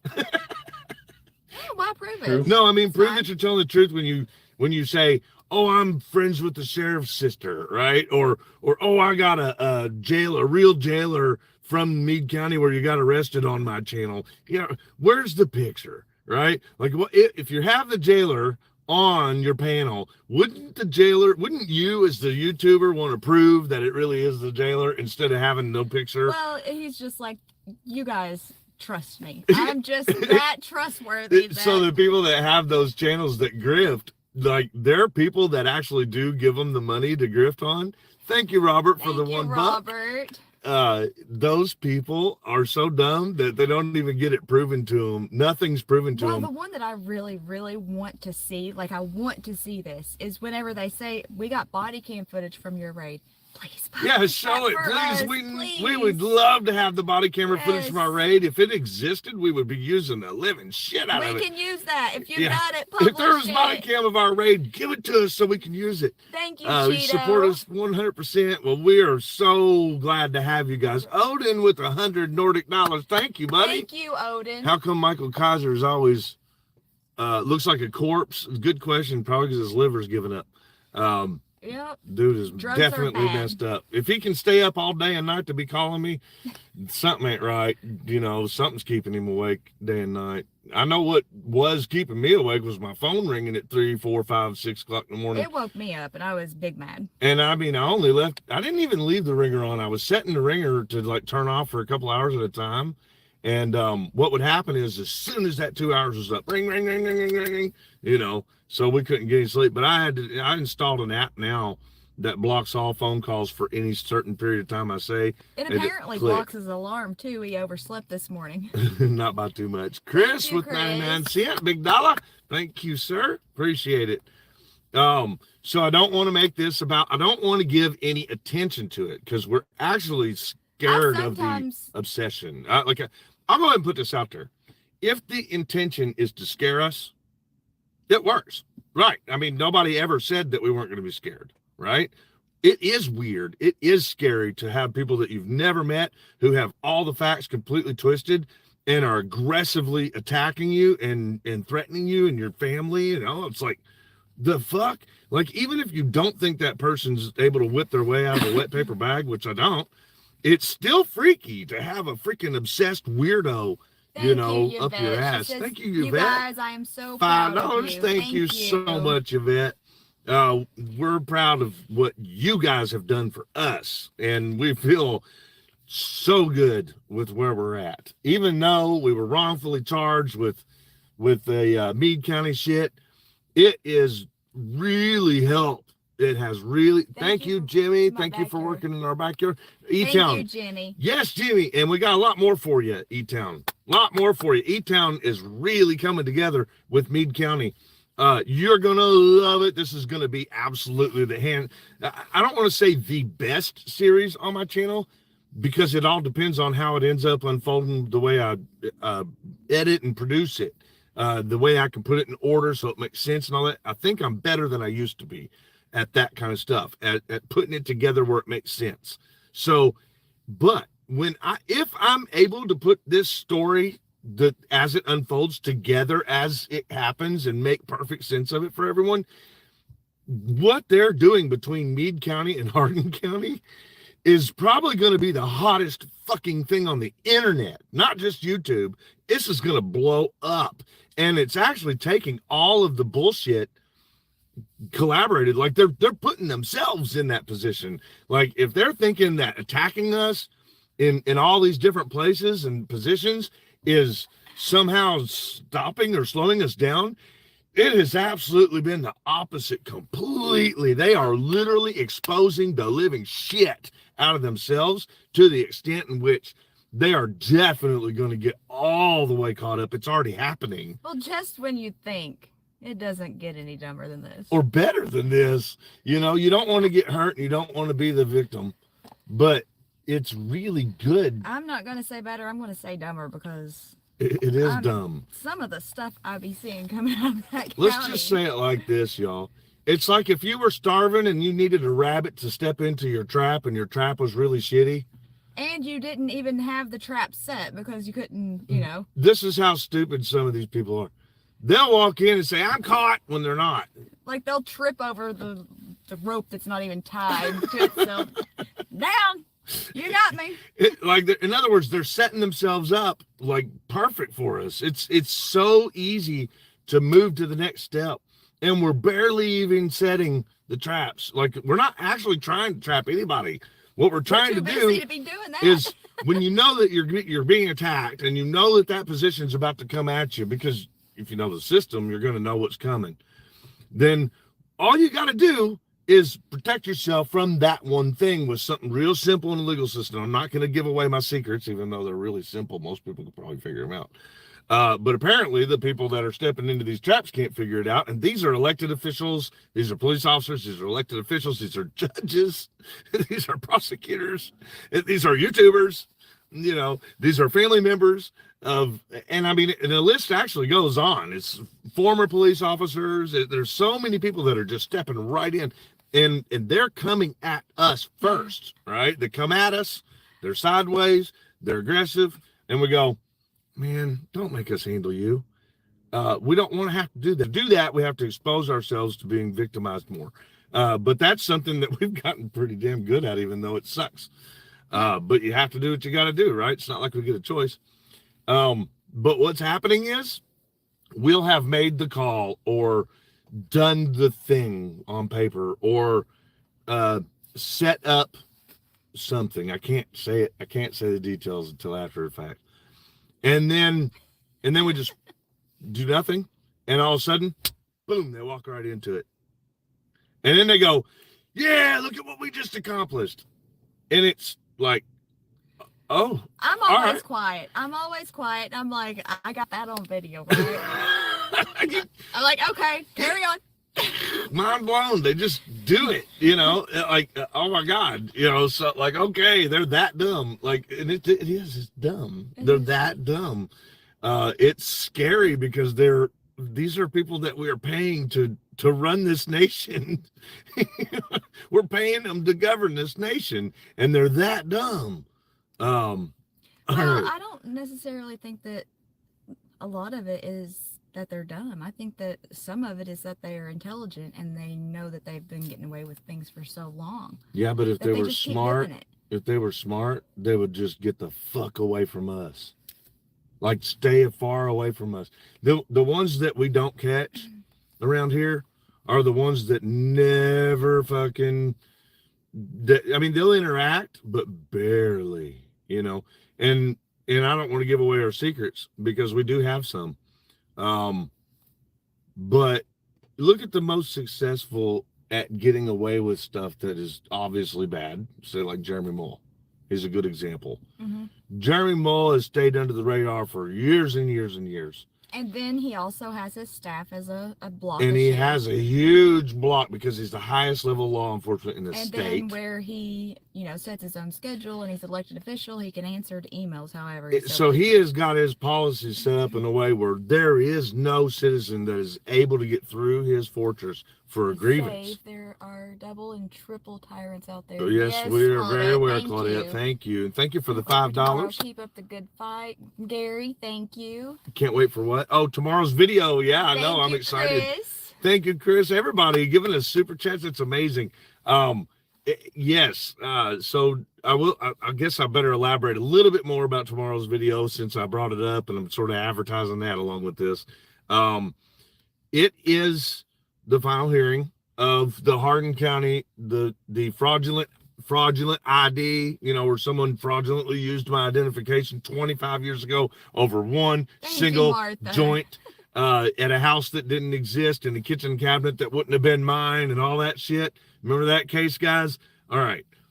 Of course, everyone knows that the court hearing. Well, maybe you'd lease that kitchen cabinet.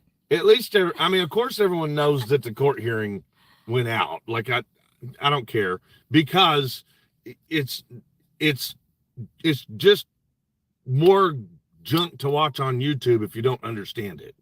And and you're not gonna understand it, even if you've been following without me showing the backup to it. So publishing just the flat out court video really is not effective for anyone to understand the extent of how wild that trial was. As a matter of fact, it seems dull if you just played it by itself. But when you give the proof along with it and explain the steps and the orders that it happened, you're going to be like, boom, what the fuck is this about? I cannot believe this can happen in our justice system. And how in the hell can this be? Way more than you're even thinking. And I know the ones that know the case are probably all going, yeah, we already get it, Chris. I'm telling you, wait till the video's done. You just wait till the video's done, because now we're able to really, now that the final hearing's done, I'm able to put it out there all the way, like everything, the basis, and the order of it in which it happened and all. So it's coming out, and that's tomorrow's is that. So come tomorrow. I think, what did we end up voting? Was it 5? I think it looked like. I think people chose 5 more. We'll go ahead and drop it at 5. And if you aren't able to be there at 5, I'm really sorry that we're dropping it an hour early on you. I do kind of want to start sort of working my way to doing 5 o'clock drops on Thursdays. And they're not always premieres on Thursdays. I try to always do premiere on Sunday, but I want to start trying to work it down a little bit to 5 o'clock. And I've got my reasons for that, for my lifestyle purposes.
I got 37.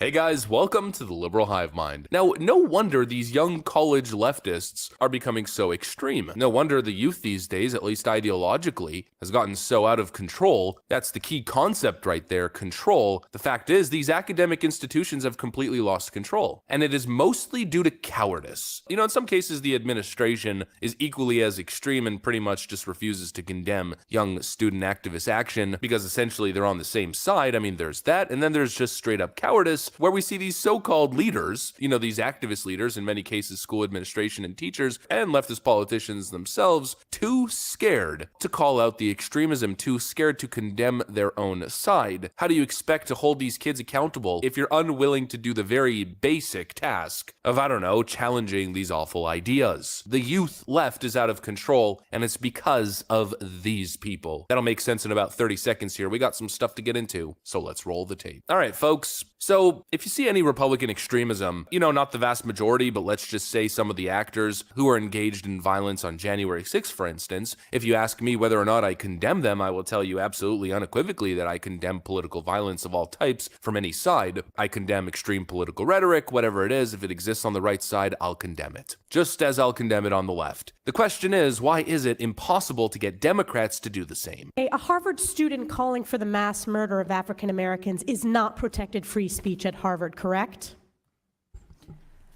Our commitment to free speech... It's a yes or no question. Is that corrected? Is that okay for students to call for the mass murder of African Americans at Harvard? Is that protected free speech? Our commitment to free speech It's a yes or no extends... question. Let me ask you this. You are president of Harvard, so I assume you're familiar with the term intifada, correct? I've heard that term, yes. And you understand that the use of the term intifada in the context of the Israeli-Arab conflict is indeed a call for violent armed resistance against the state of Israel, including violence against civilians and the genocide of Jews. Are you aware of that? That type of hateful speech is personally abhorrent to me. And there have been multiple marches at Harvard with students chanting, quote, "There is only one solution, intifada revolution," and, quote, "globalize the intifada." Is that correct? I've heard that thoughtless, reckless, and hateful language on our campus, yes. So based upon your testimony, you understand that this call for intifada is to commit genocide against the Jewish people in Israel and globally, correct? I will say again, that type of hateful speech is personally abhorrent to me. Do you believe that type of hateful speech is contrary to Harvard's code of conduct, or is it allowed at Harvard? It is at odds with the values of Harvard. Can you But not our say here that it is values against the also- code of conduct at Harvard? We embrace a commitment to free expression, even of views that are objectionable, offensive, hateful. It's when that speech crosses into conduct that violates our policies against bullying, harassment, Does that speech and not intimidation. cross that barrier? Does that speech not call for the genocide of Jews and the elimination of Israel? When You that speech- testify that you understand that is the definition of intifada. Is that speech according to the code of conduct or not?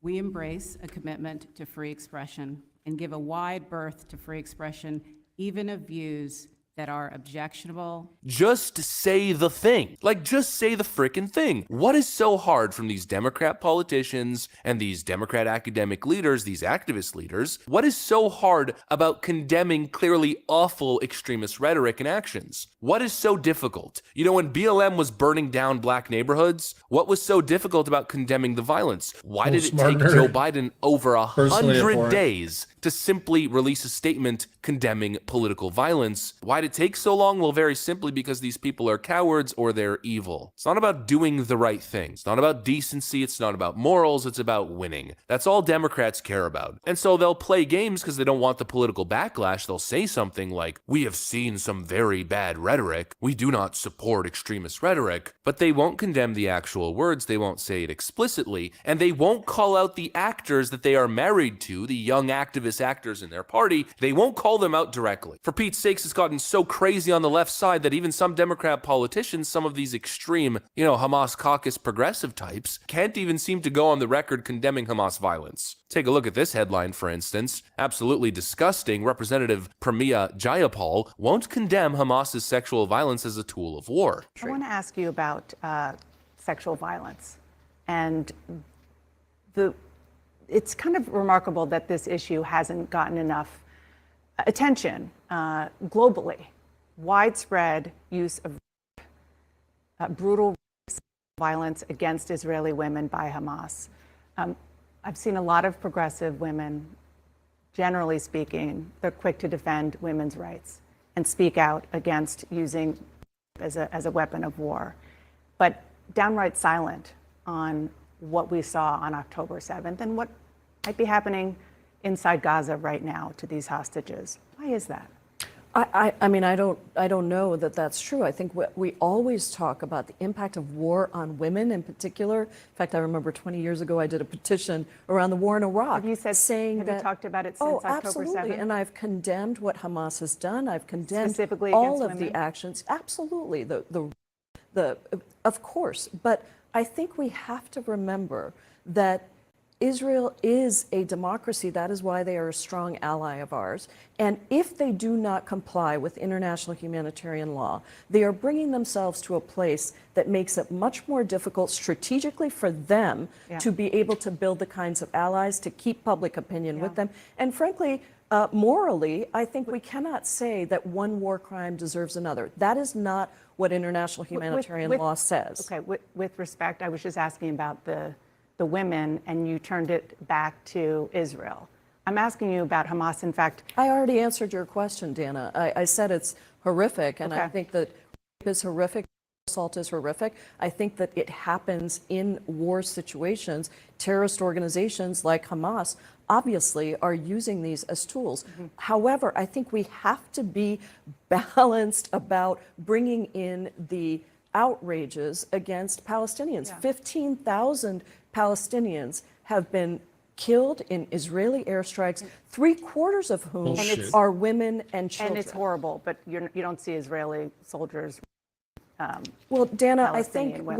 we're not. What is so difficult? Just condemn the damn violence. Condemn Hamas. How is it so hard to condemn a group like Hamas? You know, for me, it's pretty easy. If Israel or the Israeli government does something that I find morally reprehensible or wrong, I will condemn them. If Hamas does the same thing, then I will condemn them. Why is that so complicated? Why is that so difficult? Why is it that back, I don't know, like 3 or 4 weeks ago, when there was a fake news story being paraded around the media that supposedly the Israeli government had launched an explosive attack on a civilian hospital, why is it that it was so easy for all the Democrats, all the leftoids taking the pro-Palestinian side, why was it so easy at the time for them to condemn the Israeli government of their supposed atrocious actions that they didn't actually commit? Why was it so easy for them to go on the record condemning Israel, but then when it turned out that actually it was a Hamas-adjacent group, all of a sudden you don't see the same type of reaction. All of a sudden, hands off, totally silent. Very easy for these leftoids to condemn Israel, but then, of course, when Hamas was paragliding over the Israeli border and slaughtering innocent civilians, well, all of a sudden lefties were either silent or promoting these individuals as, quote, freedom fighters. Well, the reason why it's so difficult is because they're freaking sociopathic hypocrites. And they actually don't care about human life. They don't care about catastrophe. They don't care about ethics or morals. They care only about political ambition. And their political ambition is to attack, condemn, and destroy anything white, anything Christian, in some cases anything Jewish, to continue to propel their narrative forward as victims of apartheid and oppression and yada, yada, yada. It's all a complete farce. It's some sort of weird ideological cult that has brainwashed people so deeply that it spawned a phenomenon such as queers for Palestine or Palestine. It's this weird, ignorant ideology where people put on these blinders and simply support the current thing absolutely blindly, purely for partisan reasons. I mean, their side takes this side, therefore, this is the side I'm on. And then when met with clear, objective violence and hateful rhetoric, you know, not freedom of speech stuff, not just opinions, but calling for the genocide of entire groups of people when met with that kind of thing, they're so blinded by their ideology, so blinded by partisanship, that they have a complete inability to condemn the clearly reprehensible, clearly extreme, absolutely awful, deplorable behavior. You know, kind of dancing around the topic, just say the damn thing, just condemn the violence. Welcome to 2023, where we have young Harvard students chanting for literal genocide, and the relevant administrators can't even issue a proper statement condemning this clearly awful behavior. Weird, fringe, and pathetic. Anyways, that's what I got for you. What's new? It's that same concept. If it wasn't for double standards, the left wouldn't have any standards at all. Ethical standards and traditions, not exactly the left's strong suit. That's what I got for you guys. Hopefully you guys enjoyed the video. If you did, make sure to leave a like and possibly subscribe. Thanks for watching, friends, and I will see you on the next one. Something about circumcision short of being a woman or something, I don't know. Hey, don't shoot the messenger. It's just what I heard.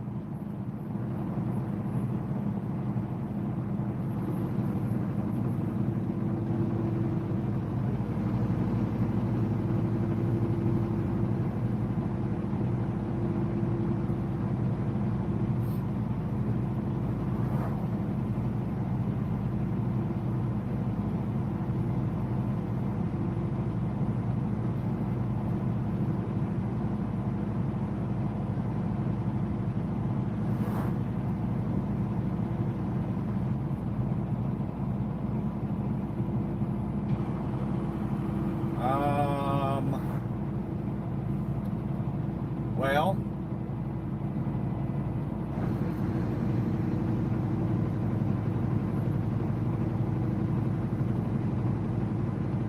yeah, I don't think I'll touch that one with a 10-foot pole.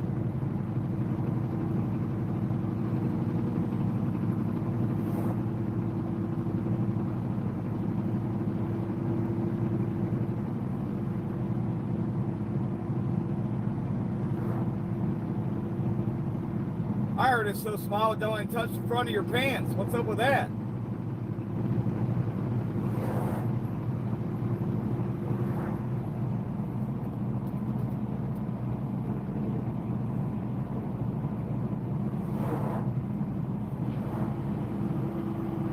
We got about another 130 people to remove their assignment.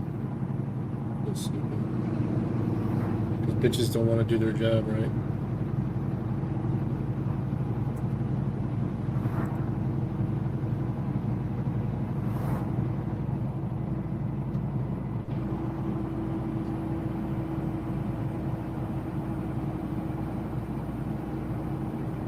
Understand me? I'm not, my Do medication. you want to stop right now? My medication. Stop right Gotta go now. to the bathroom. I will take you down to the ground face first. Do you understand me? Do you understand me? Do you understand? While driving through Surfside Beach in South Carolina, Jessica Melton and her boyfriend were pulled over by the Surfside Beach police for disregarding a stop sign. Although the traffic stop occurred in 2021, it only gained attention when Jessica Melton filed a civil lawsuit against Officer Gambone and the Surfside Beach Police Department in December 2022. The stop resulted in Officer Gambone finding that Miss Melton had an old domestic violence warrant, a charge that was later dropped.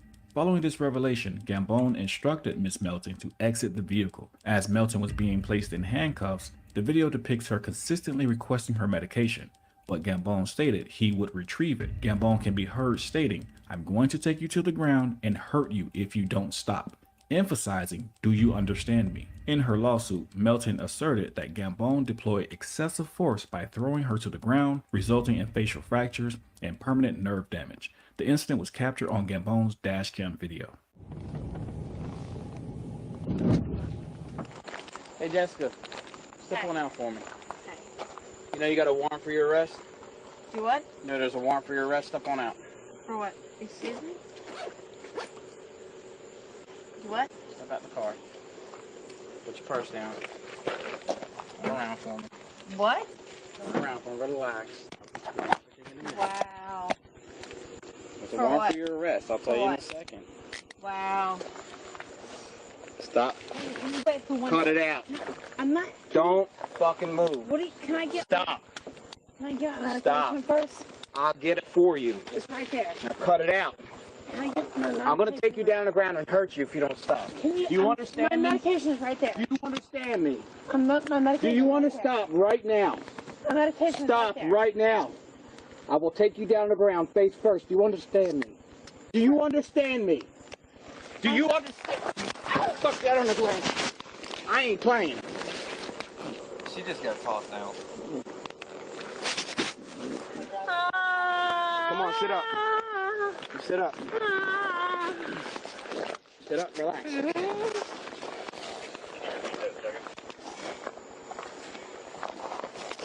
Sergeant. That's the way it goes, man. I didn't do it on purpose. Knocking the woman She went out, down dude. on the ground. That's where she went. I'm not going to argue with you.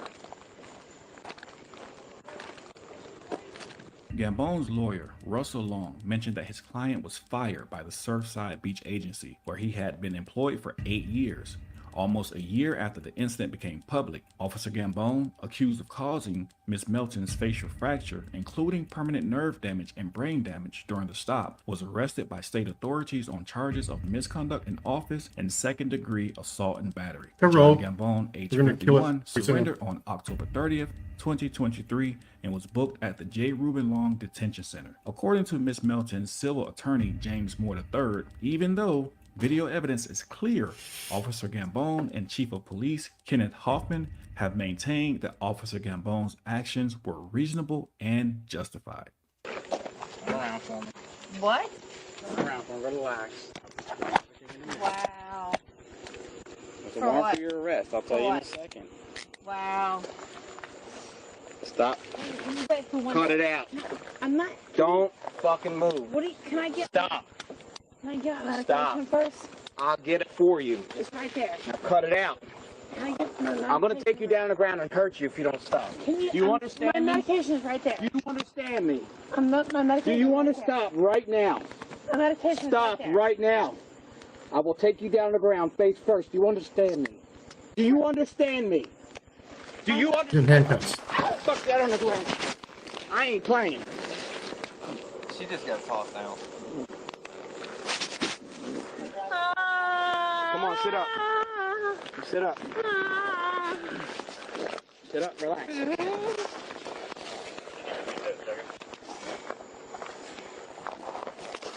Sarge. That's the way it goes, man. I didn't do it on purpose. So the update is that Officer Gambone was arrested and he was charged. He was also fired from his job at the Surfside Beach Police Department located in South Carolina. My only take from this, well, my only addition, or my opinion, should I say, that I would give in this matter, that they got the charges wrong. They charged him with second-degree assault and battery, and I believe it should be of an aggravated nature. And the reason I say that is because He's armed. this, South Carolina 16-3-600, assault and battery. A person commits the offense of assault and battery of a high and aggravated nature if the person unlawfully injures another person and great bodily injury to another person is the result. Officer Gambone was able to be charged on a lesser charge based off of the definition, which is subjective. Let's read this. According to the state of South Carolina, great bodily injury means bodily injury which causes a substantial risk of death or which causes serious permanent disfigurement or protracted loss or impairment of the function of a bodily member or organ. And upon a quick Google search or even dictionary.com, you can find out that impairment means weakened, damaged, or diminished.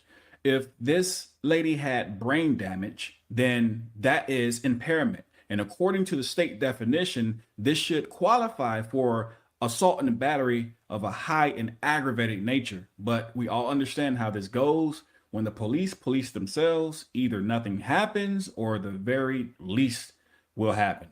This is why it's up to us to always record and protect our rights, because we see that they won't do so. Make sure you know your rights and always record the police. With that being said, we the People University signing off.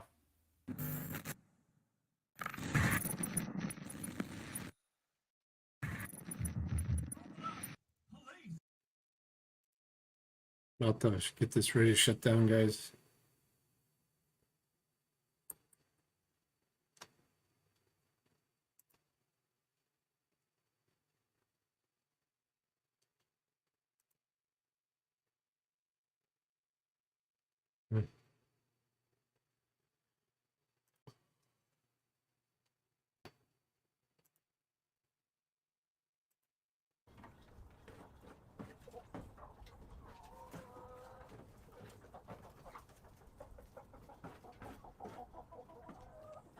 Couple more minutes.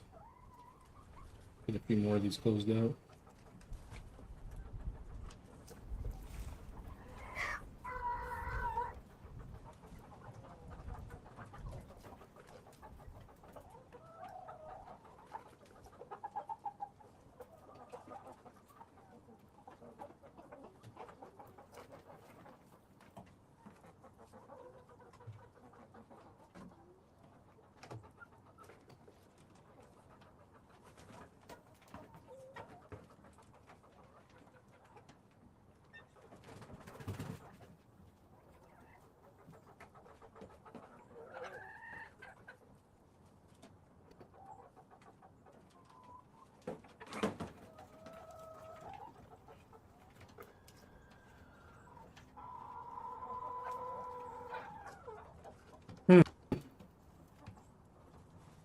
There is no 53?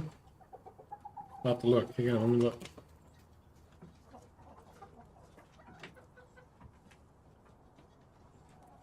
Let me see.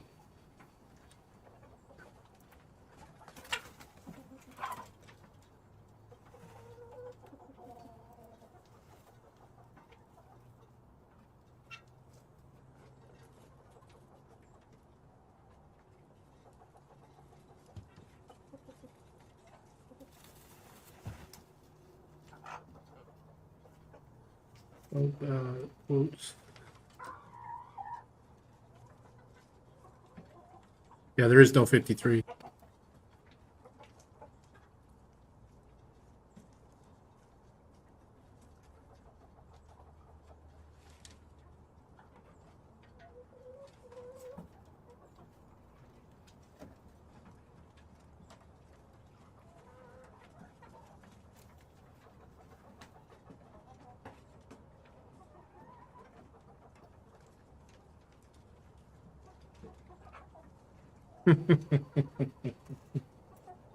No fucking blade plug in.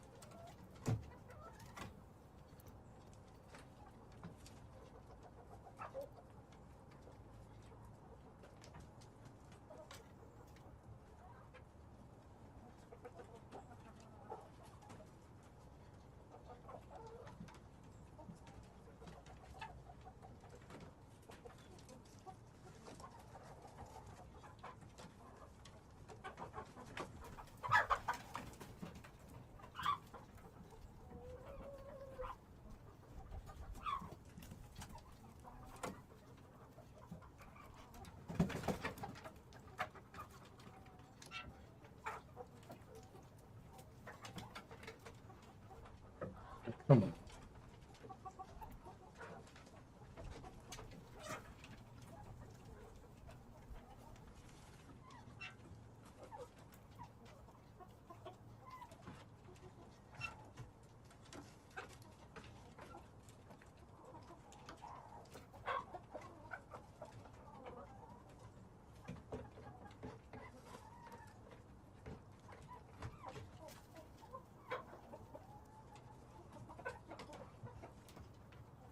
Yeah, he's going off right now. I wish you could hear him.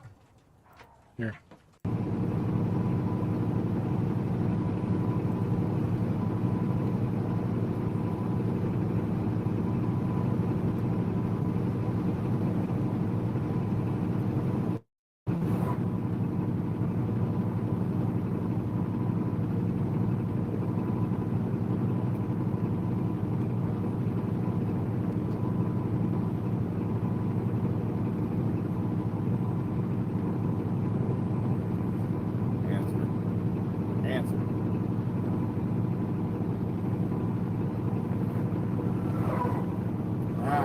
This next one I'm going, not this next one, but the one after that, it's got 20 parking spots, so that'll be better.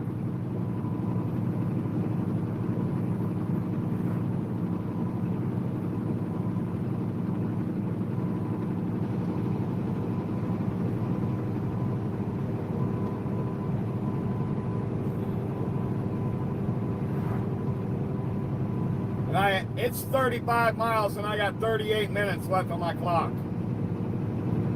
Motherfucker.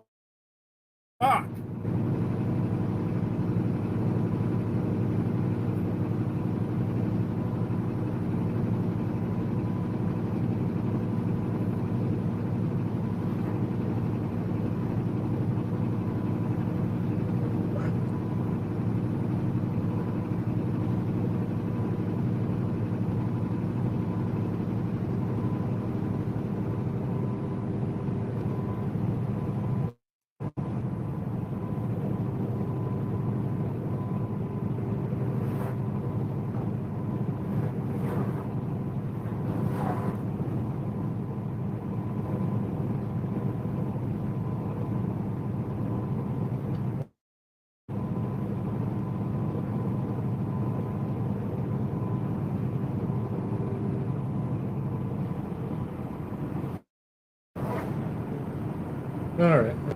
Stop there. 5 pages of nothing but names. They need their assignment ended. I've gotten through a page and a half.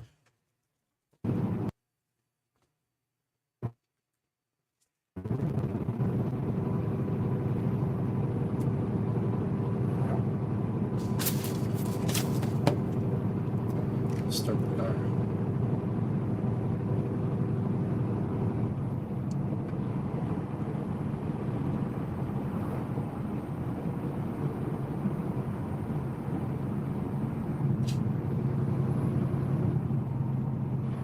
Pay attention to the road, dumbass. Too busy on your phone. Oh, the fuck, you goddamn idiots.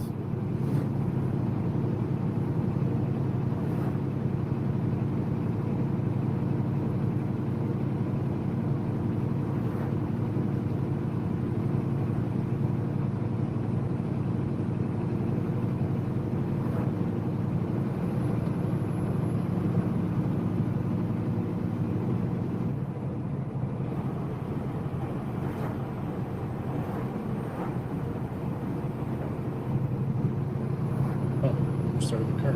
Cold today? Yeah, it's a bit chilly. It's 38 right now. Definitely much rather have a warm car.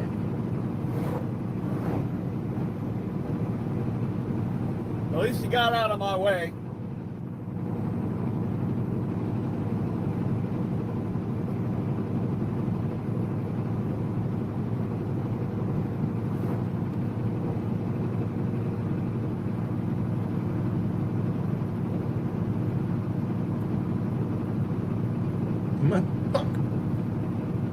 I think it's $24.99 actually. What it used to be.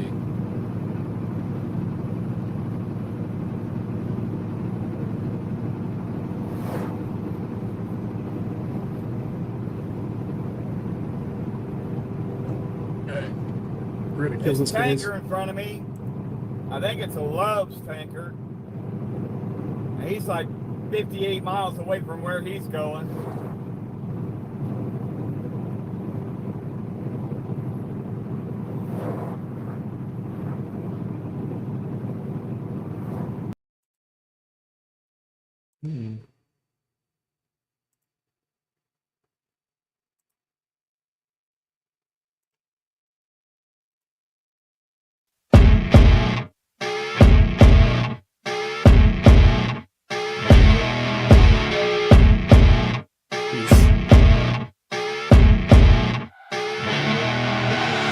I see her rolling up, Uber black Cadillac, high heel boots and a sexy body full of tats. Baby's bad, oh baby's hella bad. After her there ain't no coming back. Wanna take a run at that. I think she's feeling me, turn it up a few degrees. My imagination of her body gets the best of me. Oh gosh, she's such a tease, bitten lips, bruised knees. I'm addicted to her, need her touching me. Cause she got a bad little waist, and we tearing down this place. Off the liquor that we chase, got some egos to the face. Baby, I don't need no space. Coming closer for a taste, and I'll show you how I make everything just fade away. Cause she's like sex, drugs, cocaine, body so insane. Jealous of the clothing that she wears up on that tight frame. All game, no shame, baby game, here to play. I feel like an addict cause she's sex, drugs, cocaine.